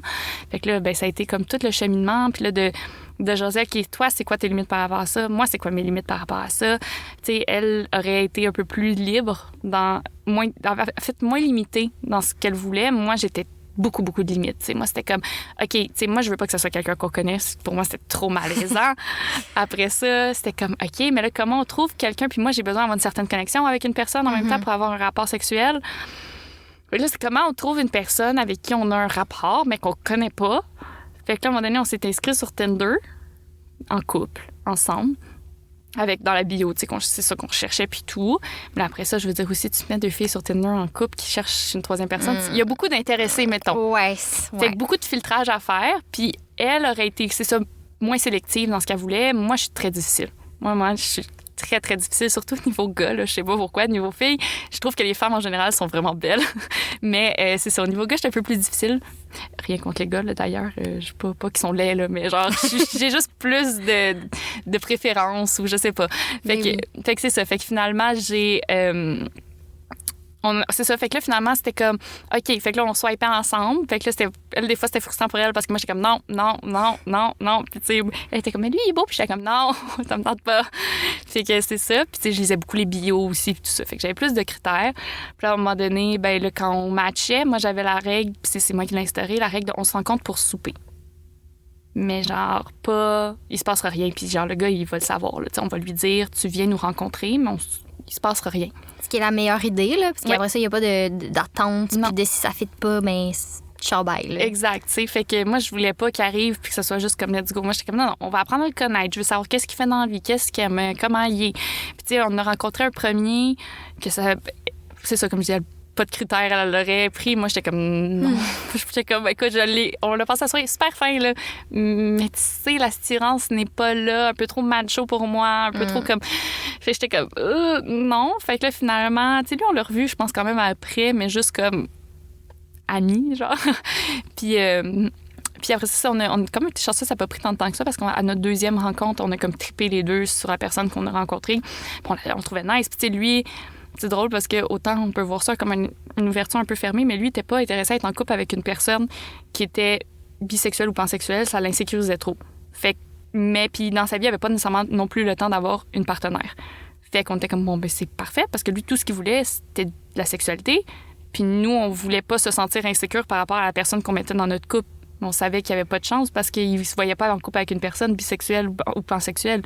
Fait qu'on était comme, bon, ben garde, ça sera ça. Fait qu'on finalement, on l'a vu. Puis tu sais, comme, on avait vraiment quand même une belle relation avec. Là, on faisait des activités. Des fois, on sortait, ils nous donnaient, ils nous payaient, on était allés faire du VR, genre quelque part. Puis tu sais, comme on faisait des activités avec. Puis quand on avait une envie, ben, il venait. Puis tu sais, moi, mais j'aurais jamais pensé faire ça avant, là. Jamais de la vie, là. Moi, c'était comme pas une possibilité. Puis finalement, ça m'a ouvert là-dessus. Fait qu'on dirait qu'à partir de ce moment-là, ma sexualité puis même mon couple a été tous dit et tous demande. Je pense que c'est la manière de l'amener. Mais si dans ton couple, tu as besoin de quelque chose pour te sentir plus épanoui, bien pourquoi tu ferais pas la demande à ton partenaire? Tu sais, pourquoi si tu sens que ta sexualité n'est pas comblée puis que ton partenaire ne peut pas la combler, pourquoi tu ne peux pas lui demander d'aller chercher ailleurs ce que tu as besoin pour le combler, tu sais? Mais puis je sais que c'est pas tout le monde qui est comme ça. Puis pour moi, c'est bien correct. T'sais, moi, mettons, ma blonde a pas nécessairement cette vision-là non plus. T'sais, elle est vraiment un peu plus... Je suis monogame, mais dans le sens que j'ai un peu plus d'ouverture sur la sexualité, tandis qu'elle, c'est plus comme t'es ma partenaire, c'est ensemble, puis c'est correct. Puis je respecte ça. Puis ça me va. Mais elle sait aussi que moi, si un jour j'ai quelque chose à demander, je suis comme ça dans la vie. Puis elle respecte ça aussi. Fait que c'est ça. Fait que je suis vraiment juste dans tout se dit, tout se demande. Puis ça, pour moi, ça a vraiment été... je pense, une belle ouverture, autant sur mon côté sexuel que mon côté relationnel, en amour, puis tout ça, ça a juste comme... ça m'a enlevé comme un poids des épaules de ça doit être comme ça, puis c'est ça qui est conventionnel, puis c'est ça qui est traditionnel, puis je devrais me sentir comme ça parce qu'elle est attirée par d'autres mondes. Tu sais, parce qu'il y a beaucoup ça aussi, là. Tu sais, les gens sont attirés par d'autres gens, puis t'es comme « mais non, mais t'es avec moi, c'est... » Non, c'est pas parce qu'il est avec toi qu'il y a juste toi qui existe, puis qu'il y a juste toi qui est belle, puis qu'il y a juste toi qui est formidable. Mais non, il y a d'autres gens là, alentour. Exact. Je trouve qu'on fait encore trop l'apologie aujourd'hui de la jalousie. Là. Oui. C'est fou, comme si ça faisait partie d'une relation, comme si c'était... Non, mais je suis jalouse parce que je l'aime. Oui. Non, si tu l'aimes, c'est pas ça. Là. C'est justement l'ouverture, la compréhension de l'autre. Puis un mot que j'avais oublié puis que j'ai réentendu dernièrement, qui est la compersion, là. Je connais pas ce mot-là. J'espère que je me suis pas trompée, mais il me semble que c'est ça, c'est la compersion. C'est un peu l'inverse de la jalousie. Okay. C'est justement le fait de, OK, ben je veux que l'autre se sente bien. Je veux que l'autre se sente aimé, que l'autre se sente comblé. Puis c'est ça mon sentiment par rapport à la personne avec qui je suis en couple, tu sais. Ah, c'est vraiment beau. Parce que, c'est ça, tu sais, moi, la jalousie, j'ai été très jalouse longtemps. Tu sais, j'ai été jalouse très, très longtemps. Je pense que ça s'est calmé. Tu sais, je veux dire, pour moi, la jalousie vient, mettons, du fait que si je sens que je me fais trahir ou que comme vraiment c'est fait de manière... qu'il y a une attirance ou quelque chose qui n'est pas dit, là, je pourrais me sentir jalouse. Tu sais, si tu me fais « non, il m'attire pas », mais que je vois clairement qu'il t'attire, ça se peut que je ressente un petit peu en l'intérieur de moi, un petit comme « ah, OK, mais je sais que c'est pas vrai », fait que je vais me sentir plus trahie que jalouse, en fait. Mais... sinon, je veux dire, je suis comme moi, la jalousie, puis on a vu ça aussi, la jalousie ne m'apporte rien de bon. Dans le sens que j'ai beaucoup développé, puis c'est vraiment pas une mentalité que j'avais avant, mais la mentalité de si cette personne-là a à me laisser pour aller avec une autre personne, elle va le faire que je sois jalouse ou non. Que je lui dise qu'elle n'a pas le droit ou non, elle va le faire quand même. Fait que moi, ça me sert à quoi de me mettre dans un état pas possible, d'essayer de contrôler, de lui dire que si c'est ça, quand au final, je veux dire, ça m'apporte rien de bon, ça lui apporte rien de bon, puis ça n'apporte rien de bon à notre relation. Fait que, tu sais, je veux dire, elle peut rencontrer quelqu'un demain à l'épicerie puis tomber en amour avec. Que j'ai été jalouse, non. Ça n'a pas fait de bien. Fait qu'avec cette vision-là, maintenant, je pense que je suis un peu plus libre de la jalousie, tu sais. Absolument, mais tellement. C'est exactement ça que j'aimerais que les gens réalisent aussi, Oui. parce que c'est exactement ça. La jalousie, c'est une fausse impression de contrôle, mais Oui. tu contrôles rien, puis ça apporte rien de bon. Puis après ça veut pas dire que tu n'as pas le droit de te sentir insécure, puis tu n'as pas Mais le non. droit de te sentir triste ou justement trahi. Ça, absolument, c'est des sentiments qui sont totalement valides, mais la jalousie, ça... Exact. Tu as le droit de te sentir insécure, je pense, par rapport à quelqu'un d'autre. Tu sais, moi, ça m'est arrivé de voir Oui, une complicité, exact. admettons que... Là, je parle de ma blonde parce que, tu sais, c'est plus récent dans ma tête, là. Mais tu sais, une jalousie, admettons de... Pas une jalousie, en fait. Une insécurité de l'avoir réagir avec quelqu'un puis de faire comme... Ah, OK, est-ce qu'elle a peut-être un peu plus de complicité avec cette personne-là qu'elle en a avec moi? Puis moi, c'est venu me toucher dans mes insécurités. Mais je veux dire, à un moment donné, on s'en est parlé, puis j'ai fait comme... Ah, tu sais, genre, il s'est passé ça. Moi, ça m'a fait sentir comme ça à l'intérieur. Genre, j'ai réalisé que ça a peut-être touché telle insécurité. Puis finalement, on s'en est reparlé. Puis ça a passé en 3 minutes. C'était fini. On avait passé le sujet, là. Mais tu sais, c'était plus, c'est ça. C'est de réaliser que c'est pas l'autre, le comportement de l'autre, le problème. Mais tu sais, des fois, juste de faire l'introspection de pourquoi ça m'affecte. Exact. Tu sais, où est-ce que moi, ça va me toucher, que ça fait que je me sens comme ça. Puis déjà, avec ce travail-là, quand les personnes font ça, en général, ça aide à avoir une meilleure communication puis à être pas dans la jalousie de « je veux plus que tu le vois, je veux plus que tu fasses ci, je veux plus... » Tu sais, comme, tu vas plus être dans comme « OK, moi, ça m'a fait réagir comme ça parce que j'ai cette insécurité-là. » Des fois, même, des fois, juste nommer ça à quelqu'un, faire en sorte que la personne fait un peu plus attention à comment tu te sens, tu sais. Fait que, ouais, il y a plus... Je pense de bien à réagir dans comme pourquoi moi ça me fait agir comme ça que dans la jalousie de pointer le doigt à l'autre, de réagir pas comme ça, tu sais. Exactement. Puis ça, c'est sûr que par contre, ça prend une relation saine, là, Oui. où les deux personnes communiquent puis se font confiance. C'est sûr que 100%. c'est une personne qui joue avec tes sentiments puis qui joue avec toi. Oui, oui. C'est impossible. Ça se fait vraiment à deux. Fait que- Exactement. Mais, oui, non, en effet. OK. Prochaine question. T'es quel genre de personne dans une relation? T'es quel genre d'amoureuse? Je pense que j'allais dire tantôt, mais je suis en amour avec l'amour. Fait que ça, déjà, je suis une grande romantique, je considère. J'aime les gestes romantiques. Puis tu sais, comme... Ça, c'est drôle parce que j'écoutais, en tout cas, je te l'ai dit tantôt, là, mais j'écoutais les podcasts que vous faisiez. Puis tu sais, les gens sont comme « Ah, je deviens de moins en moins romantique avec le temps. » Moi, je suis comme « Oh mon Dieu, moi non. » Je suis comme « Moi, j'ai toujours été romantique. Je suis du genre à, tu sais, organiser des grosses affaires. Puis j'aime ça faire plaisir aux gens. Moi, ça, c'est... Des fois, peut-être à défaut, là, que des fois, ça me fait du tort à moi, mais j'aime ça donner, puis j'aime ça faire plaisir aux gens. Puis encore plus quand c'est ma personne, puis ma partenaire, tu sais. Fait que, tu sais, moi, je suis genre, c'est drôle parce que quand j'ai commencé à sortir avec ma blonde, j'ai fait comme, tu sais, elle voulait que je fasse un massage. Puis là, j'étais comme, OK.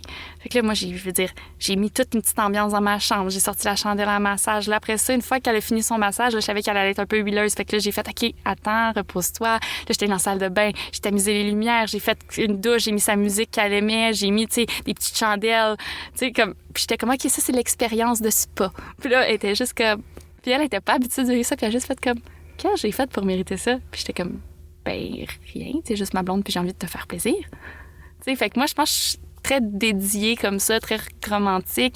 Tu sais, c'est ça, je pense que je suis quelqu'un de... c'est ça, généreuse avec comment que je suis. Après ça, tu sais, je pense que ça a beaucoup évolué aussi de avant maintenant. Tu sais, avant, je pense que je me donnais sans limite. Maintenant, je me donne, mais avec mes limites quand même. Avant, j'étais très dépendante affective. Maintenant, je suis beaucoup plus indépendante. Puis, tu sais, je pense que c'est un mécanisme qu'avec mon premier chum, j'ai beaucoup développé. Tu sais, je dis que je suis workaholic depuis tantôt. Mais avec mon premier chum, à un moment donné, ça a été un réflexe de travailler plus pour être moins avec. Ah ouais. Fait que j'ai comme un peu gardé ça. Fait que tu sais, c'est sûr que j'ai besoin d'une certaine aussi indépendance d'en faire mes choses puis avoir mes projets. Puis j'en ai beaucoup des projets, fait que j'ai quand même besoin de quelqu'un qui accepte ça, tu sais. Fait que c'est ça. Fait que je me considère indépendante, mais en même temps romantique, puis j'aime l'affection. Puis c'est comme un petit paquet de choses. Je pense que en même temps, pas côté négatif, parce que j'ai juste l'air de me vanter de je suis vraiment une bonne blonde, ce qui est pas toujours le cas. Je veux dire, j'ai mes petites affaires moi aussi. Mais tu sais, je pense que je suis quelqu'un qui je suis une overthinker. OK, ouais. En amour, je suis overthinker. Fait que si une journée que genre, je vois que le comportement a changé puis qu'il n'y a pas une communication de fait, c'est sûr, je m'en vais dans ma tête puis je m'imagine les 10 000 pires scénarios qui existent avant qu'on En général, j'essaie de demander ce qu'il y a, mais si tu me dis pas puis que genre t'es dans l'impossibilité de me parler, c'est sûr, je m'en vais partout, tu sais. Fait que puis ça amène que même moi, des fois, envers moi-même, je suis overthinker de genre, s'il y a une émotion, moi, négative qui se porte dans de moi par rapport à mon couple, je vais avoir vraiment besoin de me shut down un peu puis de vraiment comprendre. Puis je suis quelqu'un, c'est ça, qui a besoin de comprendre les choses avant de pouvoir les exprimer. Puis de comprendre. Je suis pas capable d'avoir une conversation en même temps difficile avec quelqu'un si je sais pas tant assurément c'est quoi la réponse à la question. Genre, comment je me sens.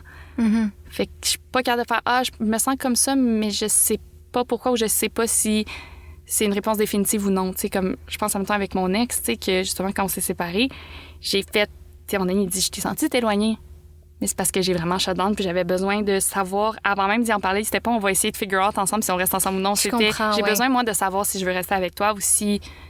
Genre, je voulais prendre la décision pour moi et non avoir quelqu'un en avant de moi qui me... Puis je suis comme ça, tu sais, je pense que quand il y a des conflits, j'ai besoin de savoir comment moi je veux gérer ça avant de pouvoir t'inclure dans ça, tu sais. Fait qu'après, je vais t'inclure puis, tu sais, je veux dire, je suis ouverte à changer d'idée si on a à changer d'idée, mais...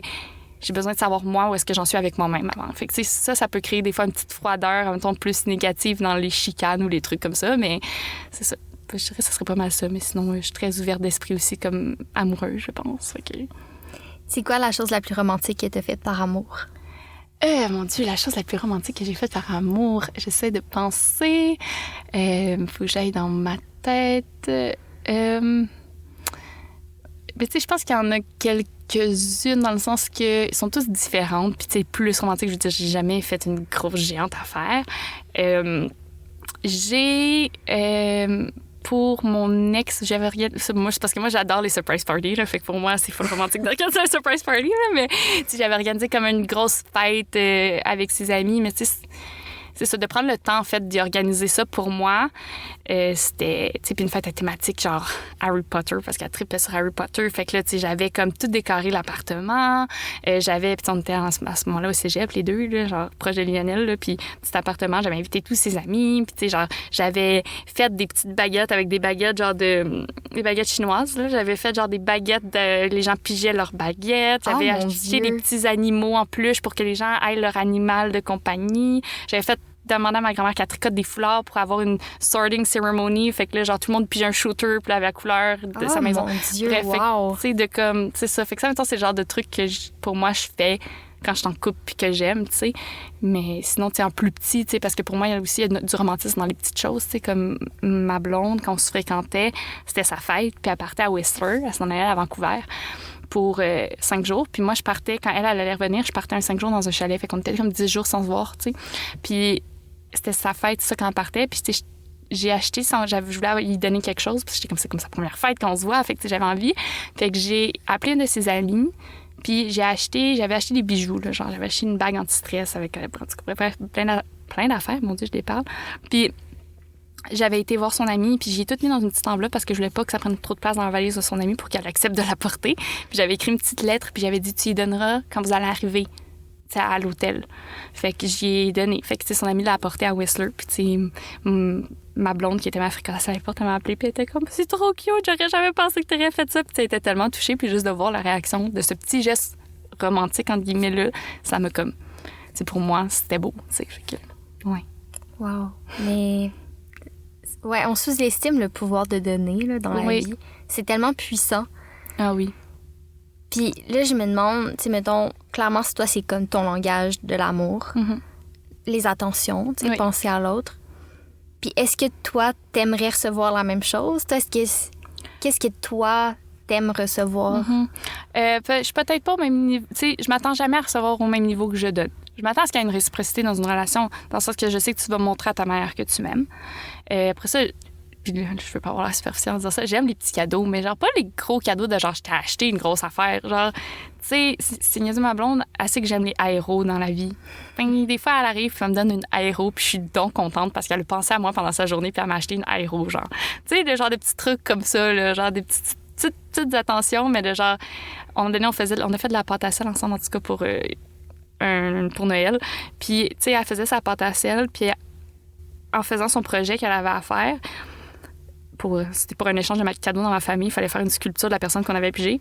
Oh, puis, wow! OK, mon Dieu, petit cadeau. Oui, c'est ça. Puis là, en même temps qu'elle faisait sa pâte à sel, à un moment donné, elle m'a fait juste un petit cœur.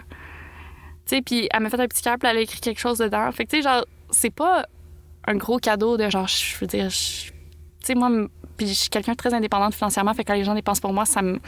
J'ai des fois un petit peu de la misère à accepter ça, mais juste, ça me c'est une petite barre de chocolat, un petit mot, un petit quelque chose, pour moi, j'aime ça. Puis, tu sais, aussi, même physical touch, je suis aussi quelqu'un qui aime ça. Tu sais, juste, prends-moi dans tes bras, dis-moi que tu m'aimes. Puis, comme, je suis pas très words of affirmation, par contre, là. Moi, les mots, moi, me faire dire que je suis belle, me faire dire que je suis ça me met mal à l'aise. Puis ça, je suis contente, on est les deux de même. Fait que les deux, on sait que ça nous rend mal à l'aise. On le fait pareil. Mais on peut comprendre un peu mieux l'autre, là. Mais moi, c'est ça, me faire trop donner de compliments, je suis comme... C'est too much. Je peux pas me faire... J'avais mon ex qui était comme ça, que lui, c'était ça, full, son langage, l'amour. Mais moi, je suis pas de même... Ça me met mal à l'aise d'en recevoir, fait que je suis pas celle qui en donne le plus non plus. Lui, ça le rendait super insécure parce qu'il était comme, tu me dis jamais si tu me dis... Puis j'étais comme... La misère, faut que j'y pense. Faut comme que je me force à le faire, tu sais. Fait que... Mais non, c'est ça. Tu sais, je dirais que ce quality time, puis c'est ça, plus petites attentions comme ça. C'est à moi, ma manière de recevoir qui me fait plaisir, mais j'ai pas besoin que quelqu'un fasse des aussi grosses affaires que moi, je vais y faire. Puis ça, ma blonde, des fois, de la misère à comprendre. Elle est comme, mais là, je veux faire ça, toi, tu le fais pour moi. Puis je suis comme, mais je le fais pas pour que tu me le fasses. Je le fais parce que moi, ça me fait plaisir. Puis toi, tu me montres à ta manière que tu m'aimes. Tu sais, des fois, elle est comme, OK, mais qu'est-ce que j'ai fait? Puis je suis comme, ben, tu m'as acheté une aéro la dernière fois, t'as fait ça, puis t'as fait ça. Puis là, c'est que là, elle est en train, je pense, tranquillement, pas vite de comprendre que, comme, elle n'a pas besoin de faire aussi gros que moi, mais pour que ça me fasse autant plaisir que elle, ce que j'ai fait, il fasse plaisir, tu sais. Ouais, j'ai pas besoin de recevoir grand-chose dans la vie. Wow, ça a l'air très sain comme relation, ça a l'air vraiment... Oh, ben, ça date d'une amitié aussi, là, c'est une amie de longue date. Fait que moi, j'ai un crush dessus quand on était au secondaire. Ah! Oui, c'est vrai, j'ai dit que j'avais pas eu de crush de fille au secondaire, mais oui, j'ai un crush dessus au secondaire. Puis j'y avais dit, puis elle était 100% hétérosexuelle à ce moment-là. J'étais dans un party un petit peu pompette, puis j'avais dit, ouais, je pense que j'ai un crush sur toi. Puis elle avait eu aucune réaction. Elle m'avait regardée avec une face de genre, je sais pas comment réagir. Fait que là, moi, avec un petit peu d'alcool dans le corps, je me suis enfermée dans une salle de bain. Non, moi, j'étais pas au secondaire. J'étais au cégep parce que je buvais, puis j'ai pas bu tant avant mes 18 ans, là. Mais je me suis enfermée dans une salle de bain, puis j'étais comme... Écoute, je pleurais parce que là, j'étais comme... Je sais pas, elle a mal réagi, puis là, je sais pas quoi faire. Fait que, ouais, non, elle était 100% hétéro à ce moment-là, puis là, moi, c'était comme mon premier crush, puis j'étais comme... Puis finalement, après ça, moi, je veux dire, j'ai pas couru après, là, tu sais, dans le sens que comme je suis très... t'es pas intéressé, mais on est resté en contact quand même, on s'est perdu... Tu sais, on s'est vu... On était amis pendant une période. Après ça, moi, je suis déménagée à Montréal. Elle vivait ses choses de son côté. Fait qu'on s'est comme pas tant parlé. Puis après ça, on s'est retrouvés peut-être il y a 3 ans. Où est-ce qu'on s'est remis à se revoir? Puis à ce moment-là, elle voyait quelqu'un. Puis moi, je l'ai comme convaincue d'aller vers son ex. J'étais comme, hey, mais oui, mais vas-y. Puis elle était comme, je sais pas, je devrais aller en date avec. Puis moi, j'étais comme, vas-y. Tu vas voir, ça va être le fun. Puis là, finalement, ben aujourd'hui, c'est ça. Finalement, aujourd'hui, on est ensemble. Fait qu'on a une belle base d'amitié dans tout ça. Fait qu'on se connaît déjà vraiment beaucoup, tu sais. Fait que je pense que ça l'aide. Wow. Hey, ça doit tellement être spécial quand même. Oui. On dirait que toutes les couples que je connais qui sortent ensemble du secondaire, ils ont commencé à sortir ensemble au secondaire, puis ils sont restés ensemble, mais de vraiment se perdre de vue, de se retrouver, mais tu fais comme, hey, t'as pas de jardin secret, là. Non. Tous les moments où tu t'apprenais à te connaître, t'étais comme, moi, je suis pas trop ça, je suis qui, genre, hey, personne n'est témoin de ça, là. Ah oui, non, c'est ça. Puis tu sais, on se fait tout le temps des jokes, puis même le feeling de sortir avec quelqu'un que ça fait donc longtemps, qui est ton ami. Tu sais, moi puis ma blonde, c'est drôle parce que des fois, on se regarde, puis on a les deux le petit sourire, puis ça nous arrive à des moments pas en même temps, puis de juste faire « Hey, c'est toi ». Tu sais, puis ça, on se le dit. Genre, des fois, on se regarde, puis on est juste comme « Oh mon Dieu, je viens d'avoir un petit moment, c'est toi ». Genre, de juste comme « OK, c'est elle », puis c'est la fille aussi avec qui j'ai eu ce moment d'amitié-là, qui était pas à ce moment-là de l'amour, qui était vraiment juste un moment de complicité d'amis, tu sais, puis des fois, faire la fusion entre les deux, là, c'est la même personne, parce que c'est tellement plus tard que ça nous arrive là, d'avoir ces petits moments-là de « OK ». C'est étrange. Oui, mais c'est sûr. Ah, c'est tellement fou. OK. Prochaine question. Qu'est-ce qui est important pour toi dans une relation? Puis c'est quoi une relation saine pour toi? Bon, on l'a un petit peu abordé, là. Un peu abordé. Je sais pas s'il y a d'autres choses qu'on n'a pas nommées. Oui, mais en fait, la réciprocité, tu sais, j'en ai beaucoup parlé, mais le prendre pour acquis, tu sais, pour moi, j'ai beaucoup été dans des relations où est-ce que je me suis fait prendre pour acquis. Fait que je sais que ça, c'est pas le fun. J'ai malheureusement été dans ma dernière relation avec laquelle moi, j'ai pris la personne pour acquis. Puis je pense qu'aujourd'hui, pour moi, c'est super important d'être dans une relation où est-ce qu'on sait qu'on se prend pas pour acquis. Tu sais, puis c'est drôle parce que justement, les deux, moi puis ma blonde, on se litie beaucoup en début de relation. Donc, on voulait pas se prendre pour acquis. Fait que des fois, c'était comme, là, à soir...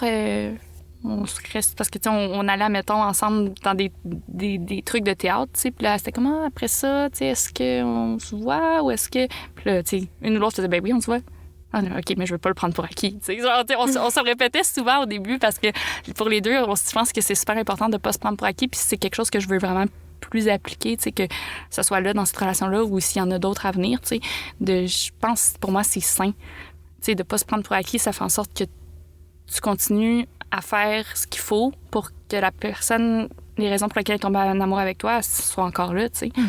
Fait que ça, la communication, évidemment, je serais pas originale là-dessus, là, mais faut parler. Faut parler. Puis, tu sais, si vous avez de la misère à parler, de trouver des codes. Moi puis ma blonde, c'est ça qu'on fait présentement. Ma blonde a de la misère à parler. Tu sais, elle me le dit, elle dit une chance que c'est toi, parce qu'elle était comme, vu qu'on a cette relation-là d'avant, puis avant, elle me disait tout le temps, t'as toujours, peu importe que ça soit maintenant ou avant, t'as été mon safe space de confidence. Tu sais, t'étais la personne avec qui j'allais pour me confier avant même qu'on sorte ensemble. Fait que j'ai cette chance-là avec elle d'avoir cette longueur d'avance-là. Mais encore, des fois, aujourd'hui, il y a des choses qui sont difficiles pour elle de dire. Tu sais, comme, à un moment donné, elle me dit, j'ai des moments où j'ai besoin d'être seule, puis c'est pas par rapport à toi. C'est pas parce que mais en même temps, j'ai travaillé, tu sais, à la travail en restauration, j'ai été la journée avec du monde qui parlait, puis tout ça, puis j'arrive chez nous, puis c'est pas que j'ai pas envie que tu sois là, c'est juste que j'ai comme besoin de mon espace, puis j'ai besoin juste d'être avec moi-même un petit moment, tu sais, puis après, je vais revenir, puis je vais être correcte. Puis je dis, OK, mais il y a pas de problème, mais fais juste me le dire. Puis elle était comme, mais je suis pas capable de te le verbaliser, j'ai peur, ça sonne mal. Tu sais, fait que là, on est, c'était comme, OK, ben garde, on va avoir un code. Fait que là, on a trouvé le mot hérisson. Fait que j'étais comme, si tu me dis que t'es en mode hérisson, je sais que, genre, je rentre pas dans ta bulle. Ta bulle t'appartient, puis je sais en même temps que c'est pas par rapport à moi, que c'est vraiment par rapport à toi. Tu sais, fait qu'elle a fait comme, comme, je trouve ça intéressant. Fait que là, on a commencé à se mettre des petits codes de même, au moins ça nous aide à communiquer quand on sait pas comment le faire ou qu'on veut pas blesser l'autre. Parce que, tu sais, des fois, quand t'es irrité ou que t'es justement dans un mode de même où t'as besoin d'être avec toi-même, tu as tendance à dire les choses peut-être un peu plus sec, puis là, la personne le prend mal, mais c'était pas contre elle. Fait que là, c'est là où est-ce qu'on a développé notre système de petits codes, où est-ce que c'est comme, OK, en ce moment, je suis en mode hérisson, puis moi, je fais comme, OK, parfait, c'est pas contre moi, elle a besoin d'espace, je veux aller faire autre chose, tu sais. Fait que... C'est très cool. Ouais. J'aime ça. Fait que c'est ça, communication, c'est comme... On revient tout le temps à ça. Mais tu sais, puis c'est vrai que c'est difficile, tu sais, mettons, moi, je viens d'un background où il y avait... On parlait beaucoup là, dans ma famille, surtout avec mon père, mais il n'y avait pas tant de communication de comment on se sent. Puis ça a été un long processus. Là. Puis même encore aujourd'hui, c'est difficile. Des fois, je fais j'ai pas l'énergie de communiquer ça à l'autre personne parce que justement, OK, ça va-tu bien sortir? Je vais-tu après ça me sentir trop mal? Est-ce que... Fait que, tu sais, des fois, je choisis de communiquer, puis des fois, je choisis de pas communiquer parce que, dépendamment comment je me sens, tu sais. Oui, puis, mais je pense qu'il y a certaines conversations qui n'ont pas à avoir lieu tout de suite non plus, tu sais. Je pense que c'est possible de dire, en ce moment, je suis pas dans l'état d'avoir une conversation. Est-ce que ça te va si on en reparle plus tard? Moi, j'ai besoin... Parce que moi, je suis comme ça aussi. Moi, je vis des émotions fortes. Tu sais, moi, je suis hyper sensible dans la vie.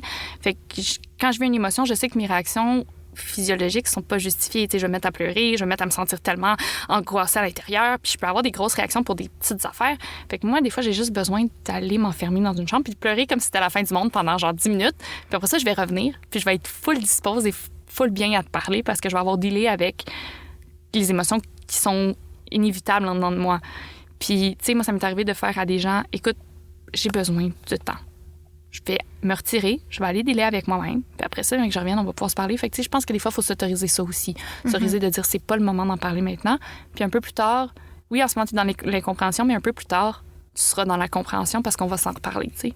Je pense qu'il faut se donner ce droit-là aussi dans la vie. Il faut pas être dur envers nous-mêmes de comme, là, je dois tout communiquer maintenant et tout de suite, tu sais. Je pense qu'il y en a beaucoup qui font, ben oui, la communication, c'est important. Il faut que je communique, puis c'est maintenant. Non, on va le communiquer dans le bon moment, tu sais. Fait que ça aussi, c'est important.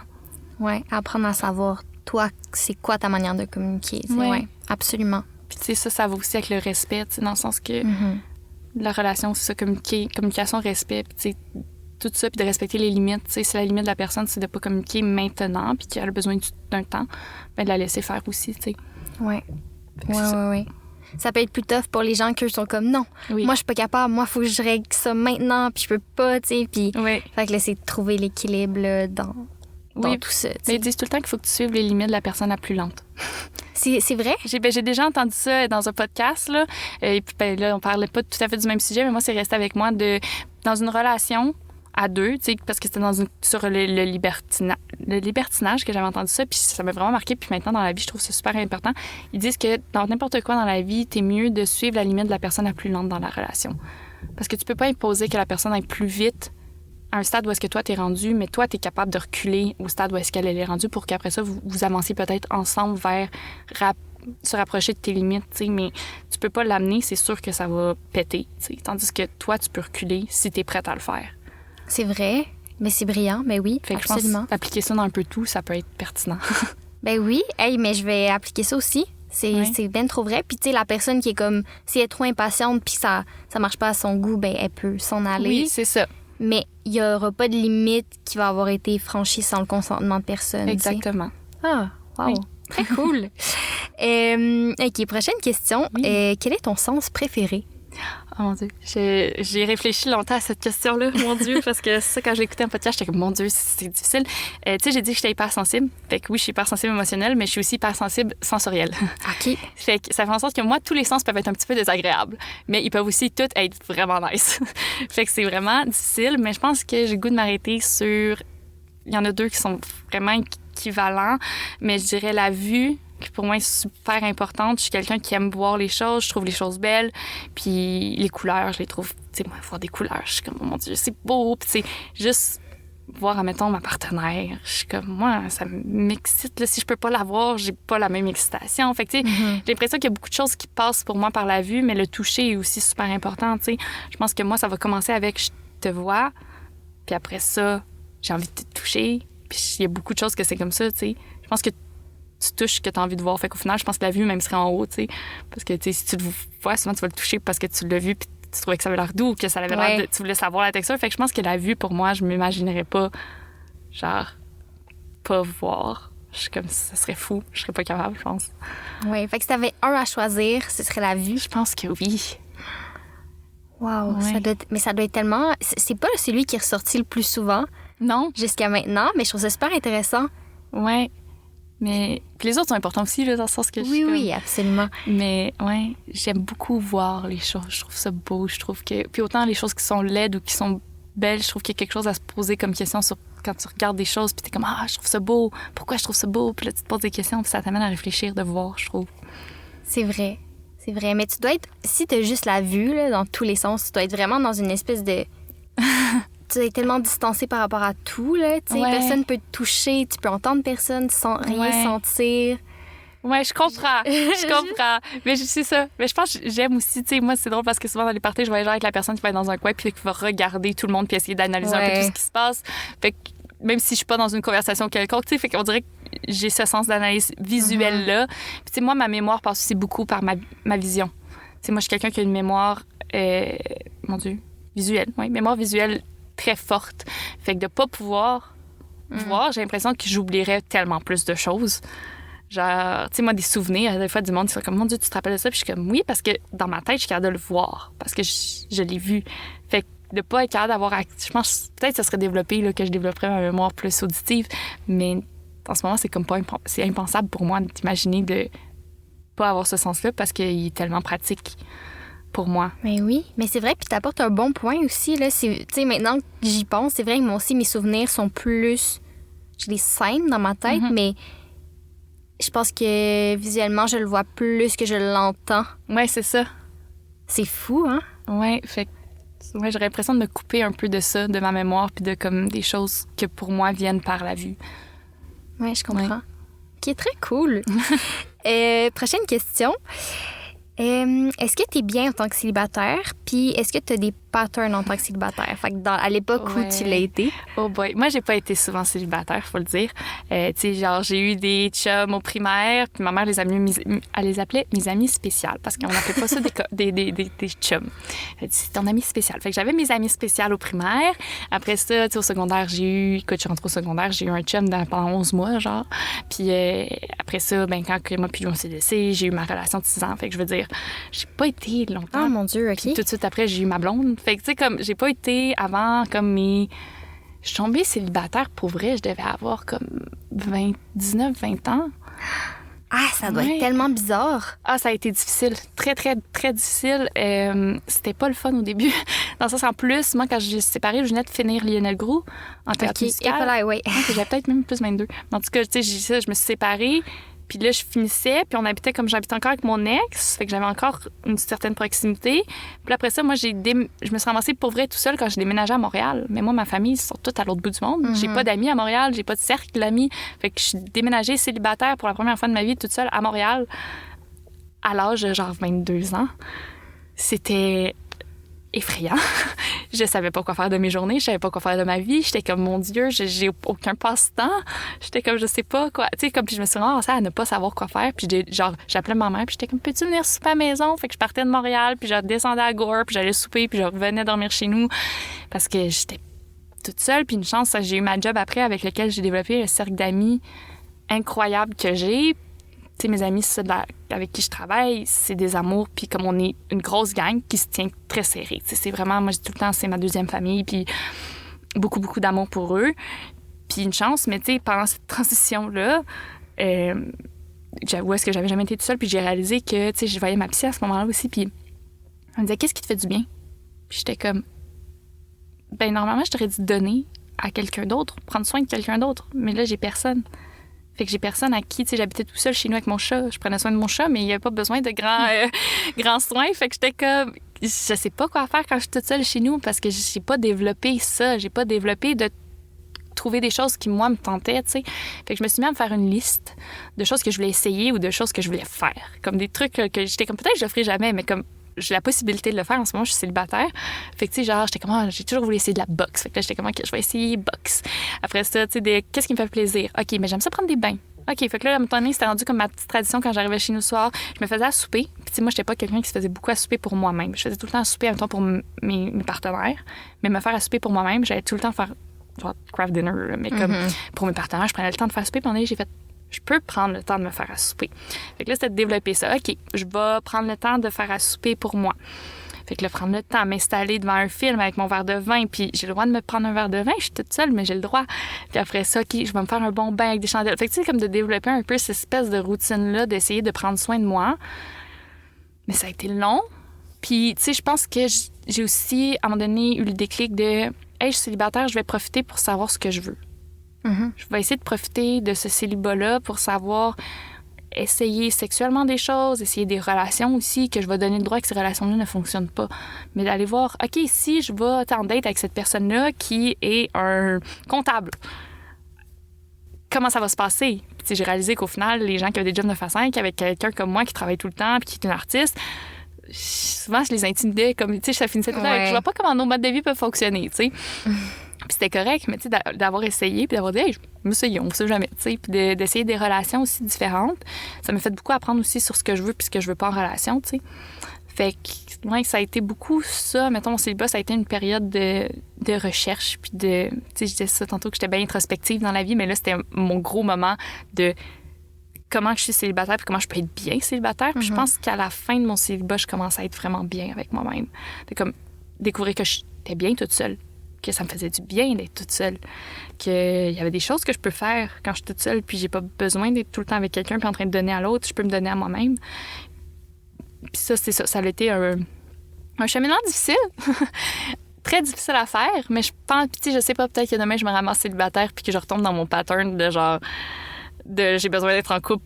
Mais je pense pas. Je pense que maintenant, je me valorise beaucoup plus parce que moi, c'était ça aussi. C'était un manque de valorisation quand j'étais toute seule. Fait que, tu sais, j'avais tout le temps l'impression que la personne avec qui j'étais, c'est la seule personne qui peut m'aimer. Ouais. Puis, mais je dirais que ça a un petit peu changé en étant à Montréal. Je pense que les gens à Montréal sont un petit peu plus avenants dans leur... quand ils ont une appréciation pour toi, je sais pas. Okay, comme j'avais jamais vécu ça, moi, en région, là, tu sais, de me faire approcher par un gars pour, genre, aller prendre un verre, là. Moi, j'étais comme... Moi, je trouve que ça arrive tellement plus souvent en région. Ah non, moi, j'avais jamais vécu ça. Ouais? Puis écoute, j'arrivais... Puis c'est peut-être les gangs d'amis aussi que j'ai, puis les parties de job de où est-ce que je travaille, que les je sais pas, mais genre, je m'étais jamais fait autant demander d'aller prendre des verres ou des trucs, puis j'étais comme, mon Dieu, OK. Puis j'ai comme fait, OK, je suis désirable. Je suis quelqu'un qu'on peut aimer, puis genre, qu'on s'intéresse à.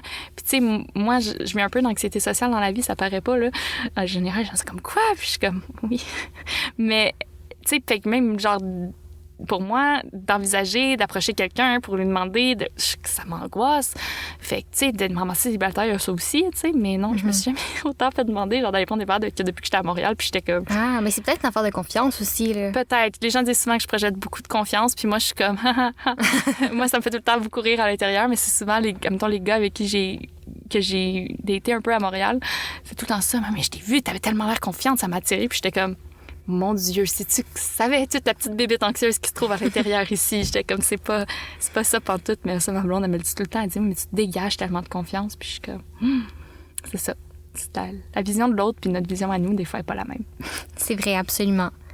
Puis ton célibat, il a duré combien de temps? 1 an et demi.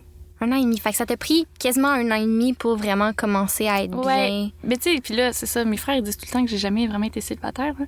Mais ça, c'est juste parce que j'avais... Moi, je voyais des gens, tu sais, puis c'est ça, c'est là aussi où est-ce que... Je voyais des gens, mais comme pour explorer, puis tu sais, j'en ai fréquenté du monde pendant que j'étais célibataire, fait que c'est pour ça que mes frères sont comme, c'est pas vrai, 1 an et demi de célibat. Moi, je suis comme, oui, c'était l'est. OK, pendant ce 1 an et demi-là, j'ai compris beaucoup de choses.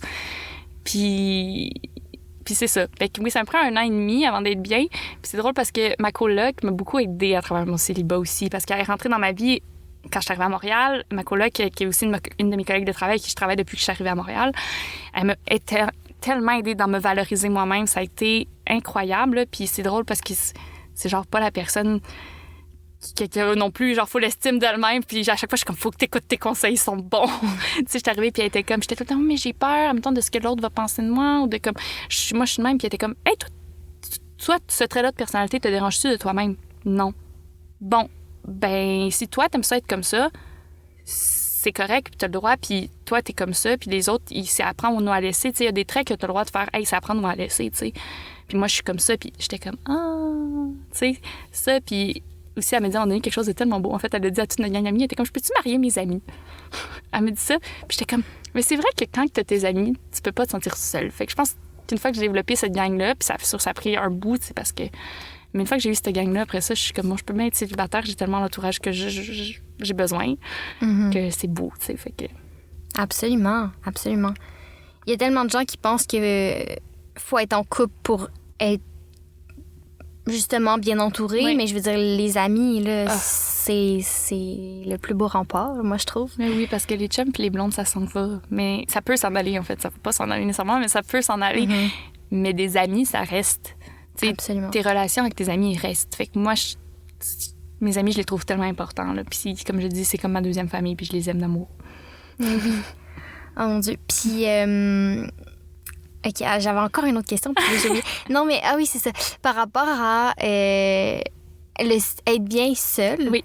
Tu sais, je pense que c'est pas inné chez l'humain. J'ai l'impression, parce que je réfléchissais à ça récemment, puis j'étais comme, on l'apprend tous à un moment donné ou à un autre. Tu sais, il y a personne qui naît puis qui est comme, moi, je suis bien seule, tu sais, dans le sens que moi, je l'ai appris enfant parce que je me suis ramassée dans un nouveau quartier. J'ai déménagé, c'était l'été, je connaissais personne. Puis j'ai fait, bon, ben je vais apprendre à être bien toute seule, mais ça a été difficile aussi au début. Tu sais, je voulais avoir des amis, je voulais être entourée. Puis après ça, j'ai dû apprendre. Puis ça s'est fait là, tu sais. Fait qu'après ça, j'ai pas eu à le faire au moment où j'étais dans ma vie d'adulte, mais j'ai eu à le faire à un moment donné. Puis je trouve que c'est très relié avec l'ennui aussi, tu sais, apprendre à s'ennuyer, apprendre à pas tout le temps être stimulé par quelqu'un d'autre ou un écran ou comme le travail ou peu importe, juste apprendre à faire comme, hey, je suis toute seule puis je m'ennuie un peu. Oui. Puis qu'est-ce que je ressens, puis qu'est-ce que je vis, tu sais. Puis je pense que c'est dur aussi dans la société dans laquelle on est. Ouais.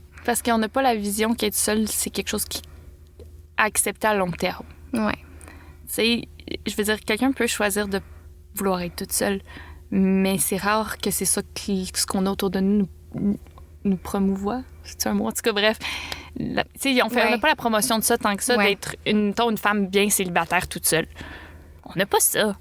T'sais, fait que, je veux dire, quand dans ta tête, t'es supposé être avec quelqu'un, c'est beaucoup plus dur de se valoriser soi-même quand t'es comme, non, mais j'ai besoin de me faire valoriser par les autres autour de moi.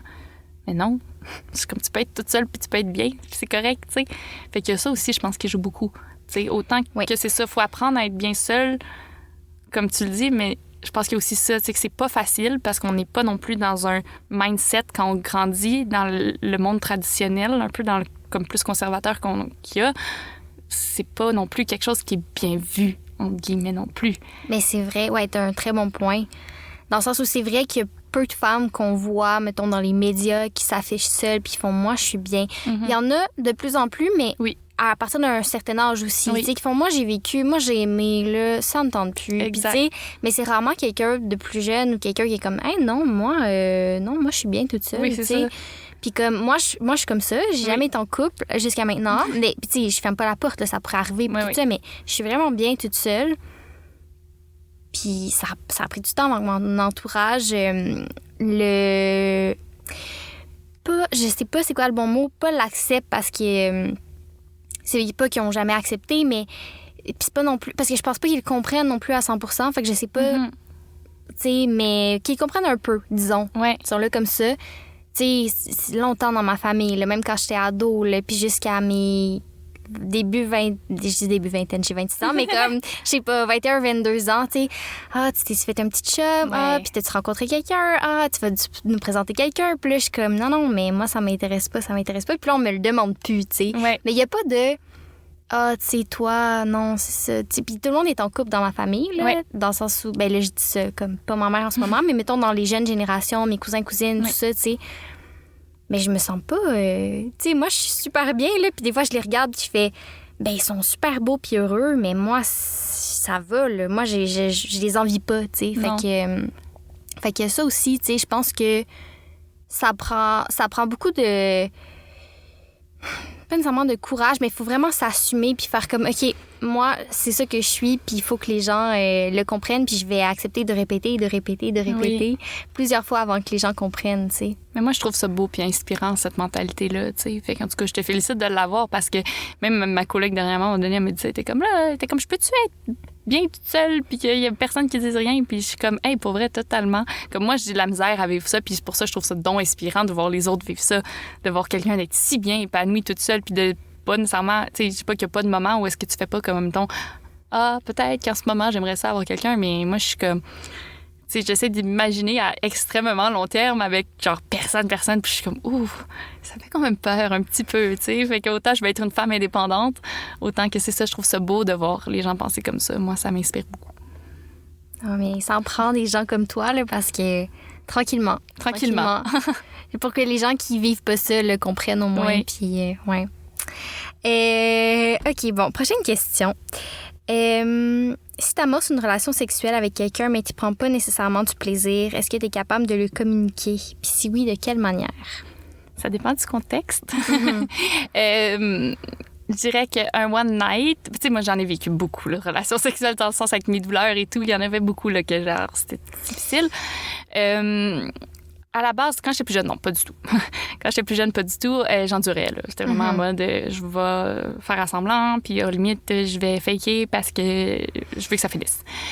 Mais avec le temps, je dirais que si c'est un one night, ou genre quelqu'un que je vois peu souvent, là, que c'est pas mon partenaire, avec qui j'ai une relation plus dans l'intimité, comme pas l'intimité sexuelle, là, je vais souvent m'arranger pour prendre les devants.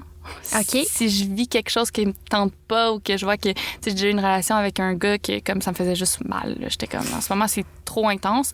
Fait que, tu sais, je veux dire, moi, je l'ai tourné sur le dos, j'ai embarqué dessus, j'ai fait me gérer la patente, là. Moi, je sais que là, j'aurai pas mal parce que c'est moi qui va pouvoir gérer comment je me ramasse, tu sais. Sinon, tu sais, justement, mettons, du sexe oral qui est pas tant le fun, je veux dire, je vais prendre la face de l'autre puis je vais l'approcher vers ma bouche pour essayer de faire comme viens t'as ici, puis au pire je vais essayer de revirer ça plus sur son plaisir, tu sais, mettons si c'est mettons là, du plaisir oral que lui essaie de me donner puis que ça marche pas, ben mettons surtout avec un gars là que c'est plus ça marche plus, mais je vais faire comme ben viens puis on va faire une pénétration, puis moi c'est parce que des fois à un moment donné j'accepte que j'aurais peut-être pas de plaisir.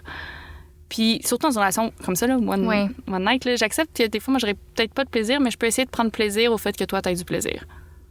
Fait que je suis comme... Ah ouais, c'est beaucoup de dons de soi. Oui, c'est ça. Mais ça, c'est un peu moi aussi. Là. Tu sais, des fois, moi, je suis quelqu'un qui est capable, par contre, d'avoir du plaisir en regardant quelqu'un avoir du plaisir, puis de me sentir aussi accomplie dans ce que je viens de faire.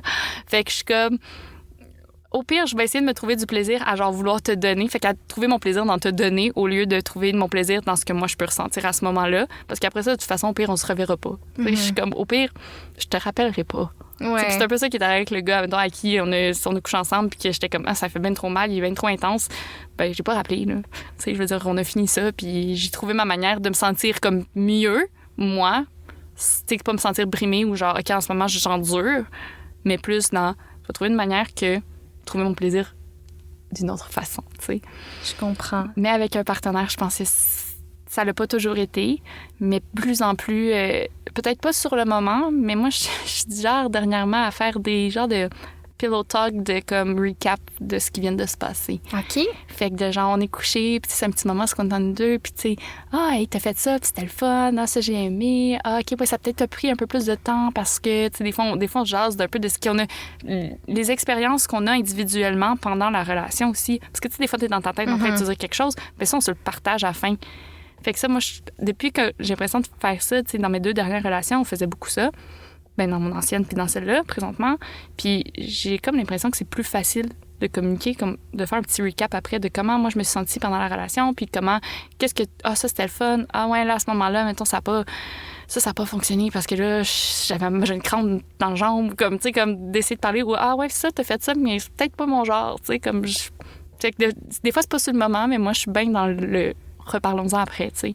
Fait qu'après ça, tu leur feras plus. Puis si tu leur fais, moi, tu vas leur dire après, dans un autre recap, de faire comme, t'as refait ça, tu sais. Fait que maintenant, je dirais que c'est comme ça que je l'approche. OK. Parce que j'ai de la misère à être très vocale puis à dire des mots pendant une relation sexuelle. Est-ce que tu sais pourquoi? Non. Je vais faire des bruits. Tu sais, j'ai pas de problème à être comme vocale au niveau des sons. Mais je pense que j'ai peur que ça soit malaisant. Ou j'ai peur que... Tu sais, ça m'est déjà arrivé d'essayer de dire quelque chose de sexy, puis la personne a fait « Quoi? » Puis là, t'es comme... Ça vient de tout casser, là. Je peux pas redire mon truc puis essayer que ça soit sexy quand la personne a fait « Quoi? » Puis là, t'es comme...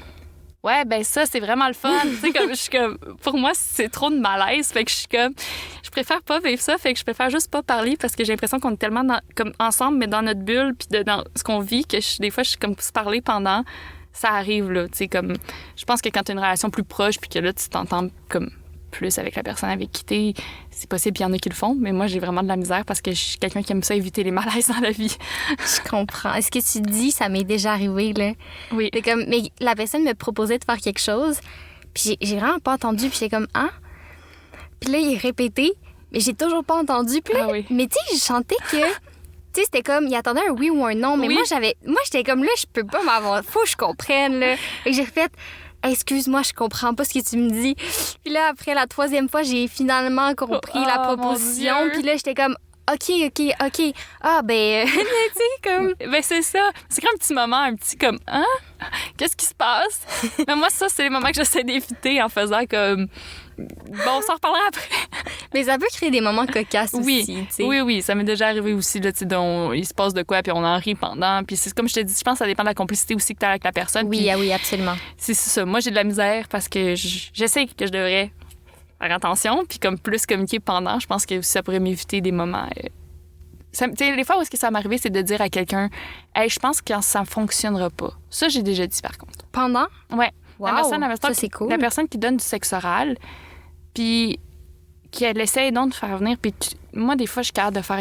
T'aurais beau, genre, passer 1 heure, là, ça ne se passera pas. Puis c'est pas parce que... Tu sais, des fois, c'est même pas parce que la personne, elle fait pas une bonne job, c'est que t'as froid, t'as ci, t'as ça. Puis là, c'est comme pas les conditions dans lesquelles, tu sais, t'es propice à venir, tu sais. Fait que moi... Je suis vraiment du genre à faire comme « Hey, ça fonctionnera pas, puis c'est pas grave. Tu sais, de se donner le droit de faire comme « C'est pas toi, mais je pense que aujourd'hui, c'est pas une bonne journée. » Ça, j'ai déjà fait, par contre. Mais ça prend quand même du guts pour faire ça, là.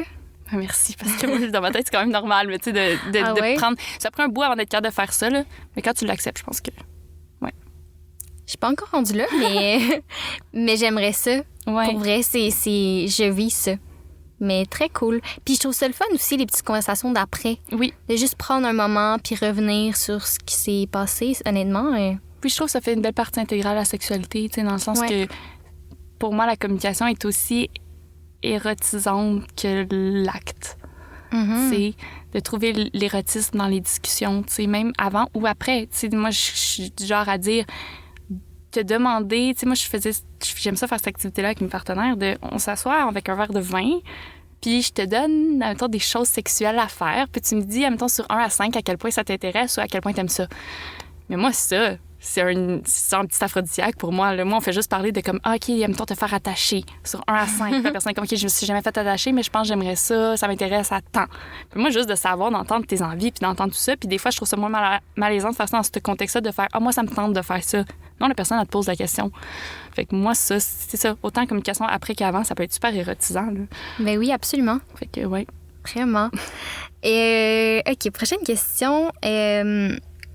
OK, mettons, tu réalises une scène de sexe au cinéma ou à la télé. Comment tu réaliserais ça? Je pense que ça serait d'aller dans des choses un petit peu atypiques qu'on n'est pas habitué de voir à la télévision. OK. Donc, ça serait vraiment dans... C'est sûr que j'aime ça, penser que je voudrais prioriser des contextes LGBTQ+, parce que pour moi, c'est super important. Mais sinon, l'utilisation de jouets dans les films, de normaliser l'utilisation de jouets pour rendre ça moins intimidant. Parce que, tu sais, avec ma job d'ambassadrice, je réalise que, mettons, il y a beaucoup d'hommes qui vont se sentir intimidés par l'utilisation de jouets, ce qui, pour moi, n'a pas de sens. Parce que, tu sais, je suis comme... Puis, tu sais, c'est ce que je travaille beaucoup à défaire comme minding, de c'est pas là pour te remplacer, c'est là pour ajouter. Fait que, tu sais, de montrer dans un film, dans quelque chose que non, regarde, ils sont en train d'avoir un débat, puis c'est chaud, c'est sexy, puis là, il y en a un qui sort un jouet, puis là, on y va. Ça, je suis comme, ça serait le fun de normaliser l'utilisation de produits érotiques, tu sais. Fait que ça, mais même, genre, une scène avec la stimulation prostatique, ou genre, tu sais, de quoi de même, tu sais, que comme la fille ou le gars, tu sais, puis il sort un jouet, puis là, OK, on voit, tu sais, sans voir nécessairement, je veux dire, on va pas voir l'objet ou la chose insérée, mais tu sais, juste de voir que c'est une possibilité sexuelle, puis pas nécessairement un gars gay qui se fait stimuler une prostate, mais tu sais, un homme hétérosexuel qui, oui, sa blonde, elle sort un jouet, puis là, tu sais, comme, fait que juste de normaliser des choses un peu plus atypiques qu'on ne voit pas, mais qui font partie de la sexualité, puis qui devraient être moins tabous, justement, tu sais. Fait que ce serait probablement ça. Absolument. Ouais. Mais oui, tellement. Parce que c'est vrai qu'on en entend de plus en plus parler, mettons, dans les podcasts, je trouve, de la panoplie de positions sexuelles et d'actes sexuels et de jouets et tout ça. Mais à la télé, là, on est encore loin derrière, là, vraiment. Oui, oui. Des actes hétérosexuels qui sont sur la pénétration. Il y en a énormément. Mais il n'y a pas beaucoup de choses qui sortent de ça. Non, vraiment pas. Fait que, oui. Très cool. OK. Bon, on est rendu à la conversation. Oui. Le sujet amené par l'invité. Oui. Puis là, moi, je suis pas du tout c'est quoi ton sujet. Non. Fait que j'ai vraiment hâte de découvrir. OK. Ça va être une vulgarisation de quelque chose parce que, genre, j'ai fait toutes mes recherches, mais j'ai oublié mon petit papier avec toutes mes ressources, mes sources puis tout. OK. Mais on va parler... j'avais envie de parler de schéma érotique. OK. Qui est quelque chose qui, moi, m'a beaucoup aidé à comprendre ma sexualité. Puis j'avais vraiment envie d'en parler parce que si jamais il y a des gens qui écoutent ça puis qui entendent ça, moi, je considère que ça peut être vraiment aidant. Fait que dans le fond, les schémas érotiques, c'est quoi? C'est la personnalité sexuelle d'une personne. Fait qu'un peu comme dans les langages de l'amour, tout ça, on a des types de schémas érotiques. Puis il y en existe 4, si je me trompe pas. En tout cas, je ferai le calcul, là, mais il y en a 4 ou 5. En tout cas, je vais les dire, puis je vais réaliser il y en a combien. OK. Puis dans le fond, chaque vient avec son positif puis son négatif.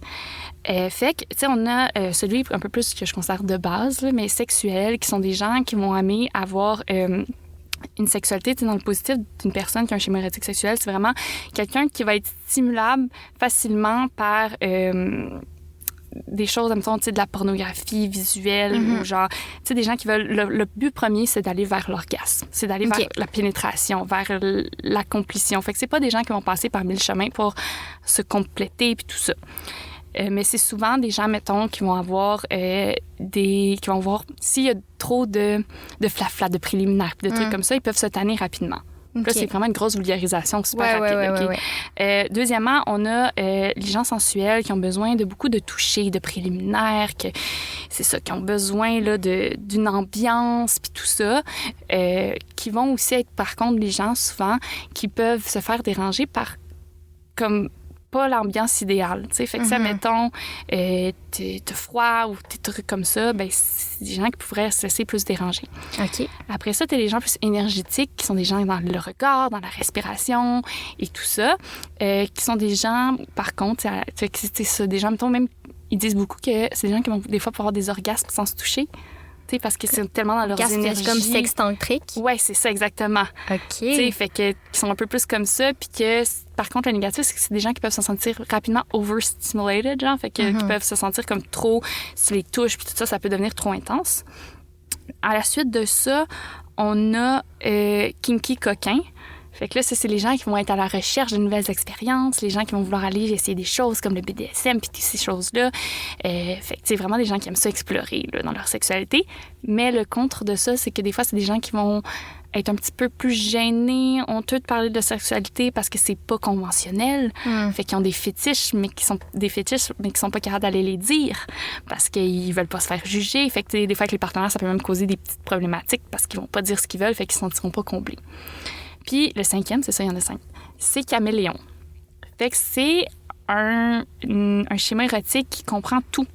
Fait que c'est quelqu'un qui va autant pouvoir se plaire dans n'importe quelle sphère de ça, mais qui vient aussi avec tous les négatifs. Oh!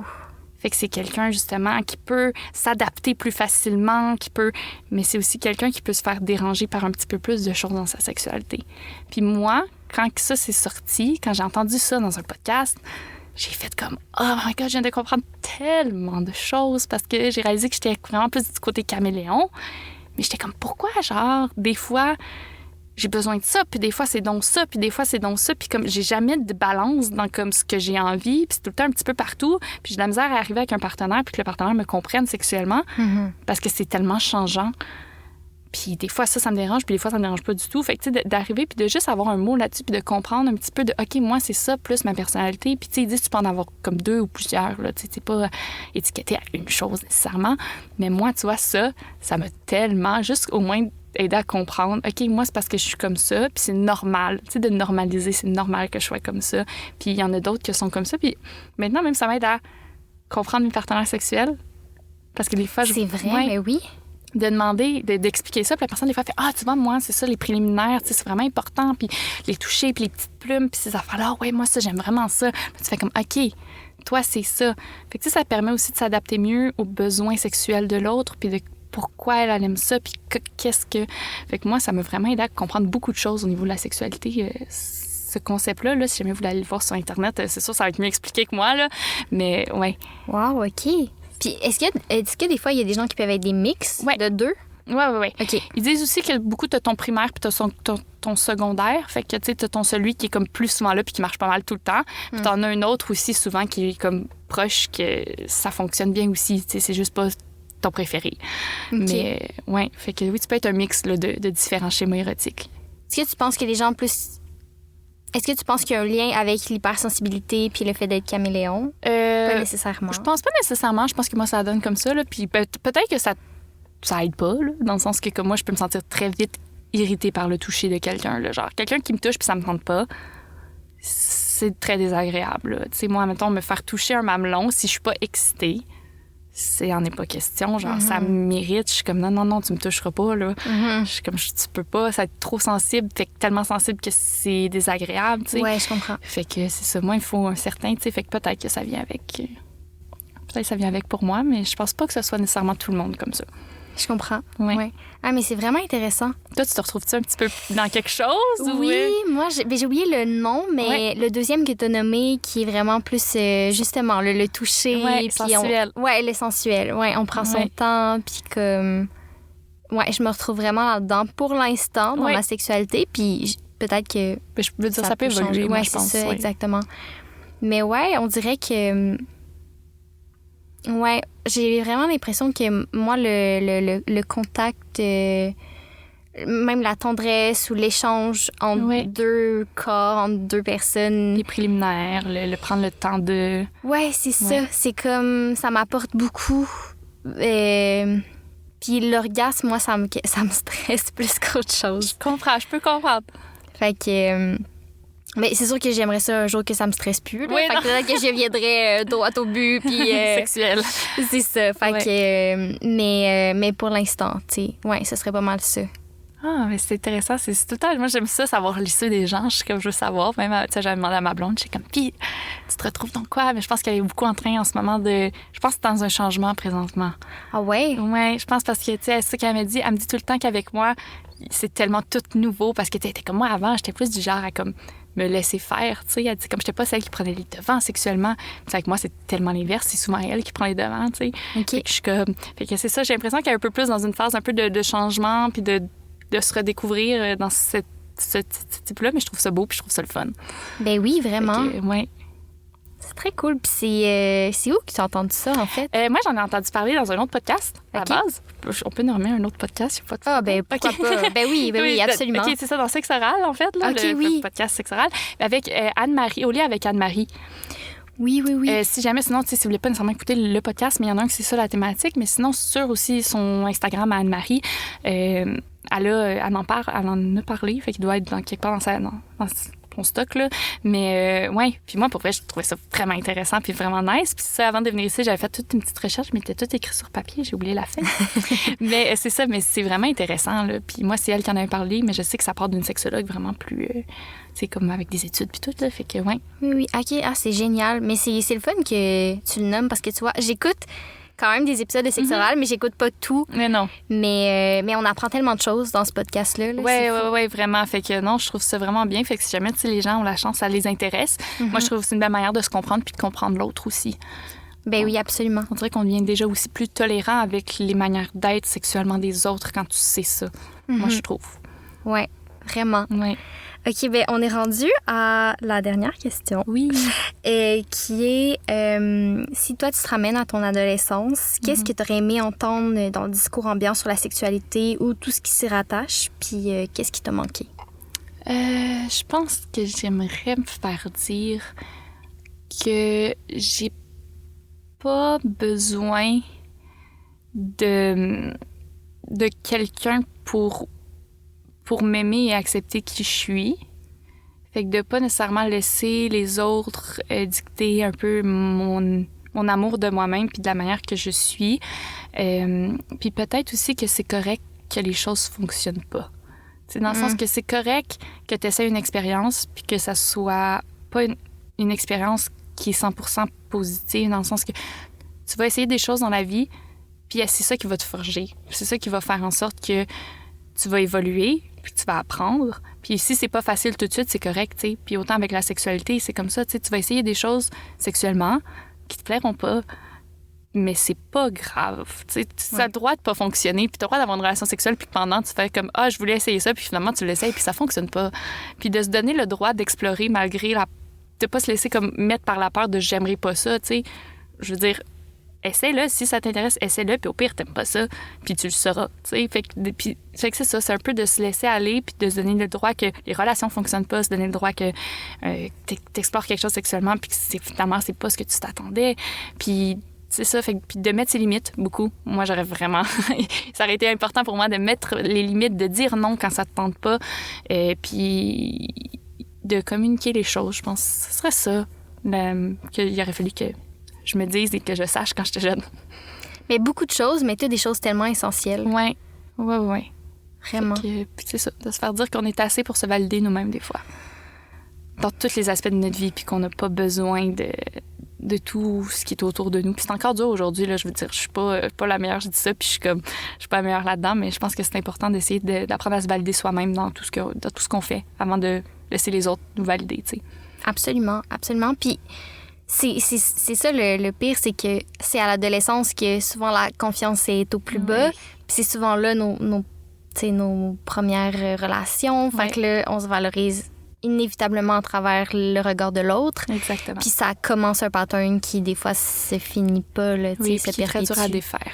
Ouais. Puis d'aller chercher l'aide où est-ce qu'elle est aussi, là, dans le sens où aujourd'hui, on a tellement d'accessibilité, puis il y a tellement de moyens différents. Si t'es pas à l'aise d'en parler, si autour de toi, c'est difficile, puis que c'est tabou, puis que dans ta famille, mais que tu as besoin d'avoir te parler-là, ben il y a les amis, ou sinon, tu trouves quelqu'un à qui en parler, puis même si c'est drôle à dire, mais il y a des personnalités aussi maintenant sur les réseaux sociaux qui sont tellement accessibles. C'est comme, moi, je sais, Anne-Marie, tu sais, je sais que des fois, elle répond à ses messages. Fait que, tu sais, des fois, à la limite, de t'essayer, tu sais, d'aller chercher quelque part, mais de des sources saines. Ouais. Tu sais.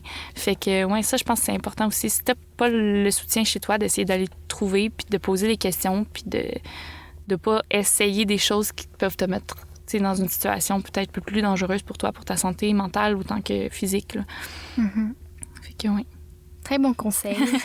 Super. Ben écoute, merci tellement. Ben, ça fait plaisir. Merci de m'avoir reçu. Puis je me demandais, as-tu des trucs dont tu aimerais jaser, je sais pas, des performances que tu vas faire ou des shows? Ben, présentement, j'ai une performance, c'est vrai, j'ai une performance en avril de burlesque qui va être justement au Wiggle Room que je parlais tantôt. Là, la date exacte, j'ai un petit blanc, là. Mais c'est ça, mais je vais performer, vous pouvez aller voir sur sinon mon Instagram, là, genre c'est Miss Francoeur Burlesque, Miss Francoeur Bamba Burlesque, qui est ma page de burlesque sur laquelle je mets tous mes shows. Puis sinon, ben, je suis ambassadrice, fait que si les gens ils veulent m'écrire, encore là, c'est encore Miss Francoeur, là, c'est comme mon personnage de choses plus sensuelle, sexuelle. Mais c'est ça, Miss Francoeur sur Instagram aussi. Il y a plein de vidéos super intéressantes. J'essaye d'en faire de plus en plus. Je suis pas très productrice de contenu, mais j'essaye. Fait qu'il y a plein de choses. Puis si les gens ils veulent avoir leur démo à domicile, ben ils peuvent m'appeler. Puis je peux aller chez eux puis parler de tout ça avec eux. Fait que ça serait pas mal ça. Je pense que c'est parfait. C'est génial. Super. Ben, un gros merci. Ben merci à toi.